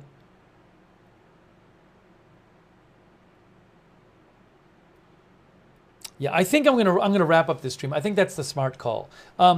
Look, there's gonna be more news on this. Clearly, there's gonna be more news on this, but I got to take a break. So if guys, if there's something huge, I can come back on the air. But you know, it's I got to do it. I'm exhausted. Anyways, there's gonna be more development. So if I before I go to sleep, if I see stuff, I'll post it on my Twitter account. All right. But I got to take a break. It's reaching that point. So let me look. This is Agenda Free TV. We cover all kinds of live breaking news without an agenda here. Agenda Free TV. So make sure you subscribe to and follow the channel Agenda Free TV. I'm sure we'll be talking about this more later today or something like that, and whatever we stream on. But there's so much news going on. But obviously there's going to be more developments. But I got to sleep at some point. And I got to eat something too. So subscribe and follow, and make sure you turn on the notifications. We have our own notification system. It works great. It's free. Sign up for the Discord. They're called. We do it through Discord. Sign up for the free notifications. They work really well. They're really reliable. The mods can post the link to the Discord notifications in the chat, and you can also find the notifications link in the description of this video on YouTube and Facebook. But sign up for the notifications so you know when we're going live. Because as this shows, we never know when big news is going to happen. Oh, thank you to John1948. That's very kind of you, John. Thank you, John1948. Yeah, I will post on my X account at Lookner on X. That is where I cover breaking news when I'm not on the air. At Lookner on X. I'll post the link to this in the chat. But follow me there, because if stuff happens once I get off the air and it's not big enough to stream about, I'll post it on my X account. And I really appreciate you guys joining for this enormous breaking news story. More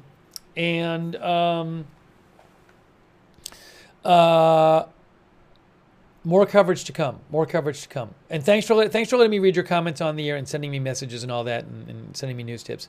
Let's thank our moderators, because they are the reason that we can even have chat rooms. We couldn't have it without our mods. So no matter when we come on the air, they're there. I really appreciate it. Ruth Krafasi over there on YouTube right now, and all of our other YouTube mods. Havasu Mom is there. Thank you, Havasu Mom. And all of our other YouTube mods who've been there. Linda Belk and Larry on X. On Facebook, people like Kay Larry Body, Margaret Riley, Christina Neal, Paul Anderson, Bud Green.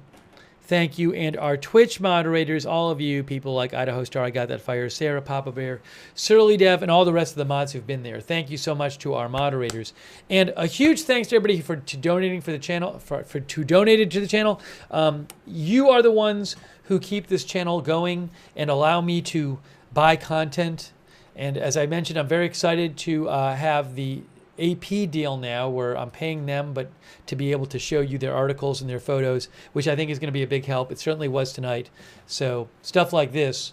So more AP content in the future, and I'm talking to some other places too, so we might have some more of that coming up. But you are the ones who support the channel and let the channel exist and let me buy content. So thank you for your support of the channel. If you ever want to donate to your channel, you can go to agendafree.tv, agendafree.tv. But huge thanks for your support of the channel. Oh, and also thanks on Twitch to Deer Tick for your support on Twitch for the Gigantifying emote. Thanks for the on-screen celebration on Twitch, Sven Not 7 and Arrow51 and Karcha and SD and Smochizuki for your support on Twitch. Thank you.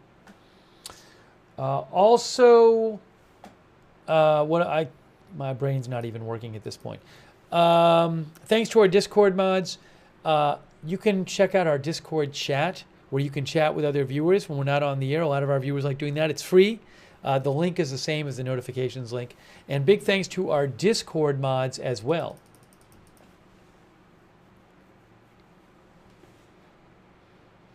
And I'll keep checking for updates. I'm sure there'll be updates coming out.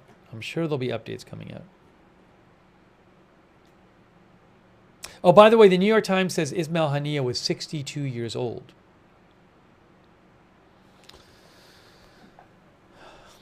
Just so much. We were not even talking about Venezuela, all the stuff going on in Venezuela. We did a whole stream on that before. Okay.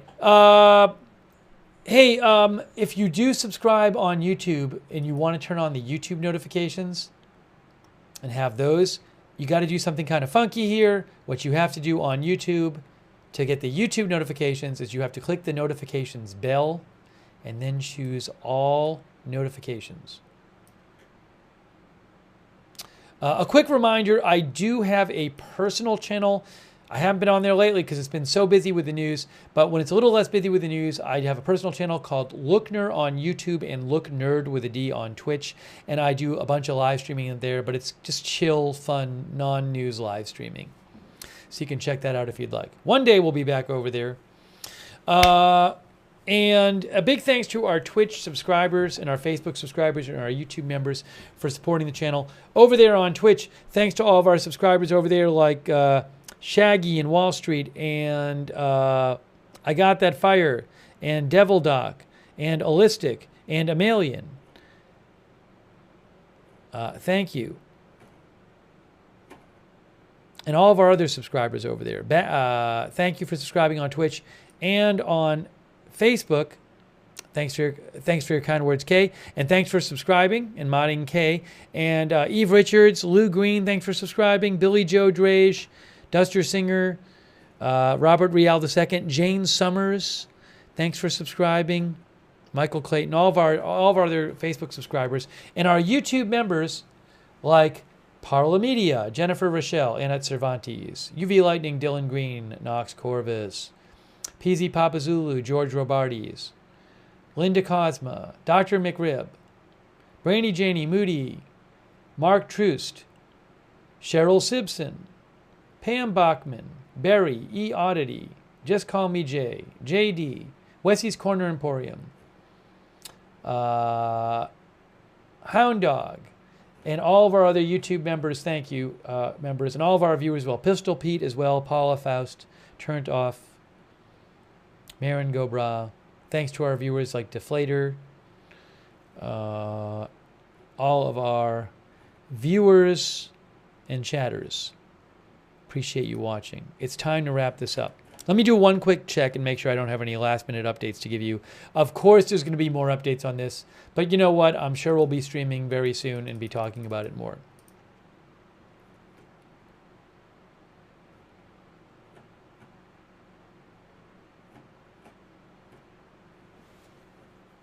All right, but I got to get some rest and eat something. So I'm going to wrap up the stream right this second. But so much news happening, so much news.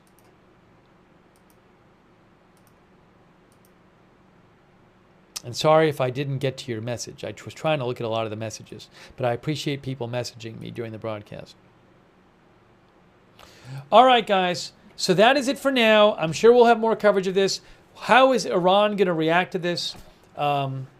Never mind Hamas. How will Iran react to it? Of course, Hamas is going to be very upset, but how about Iran?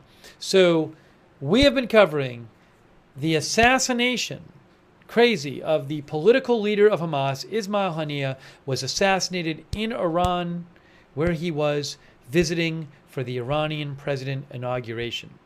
And Hamas and Iranian state TV is blaming Israel, and they certainly seem like the most likely suspect.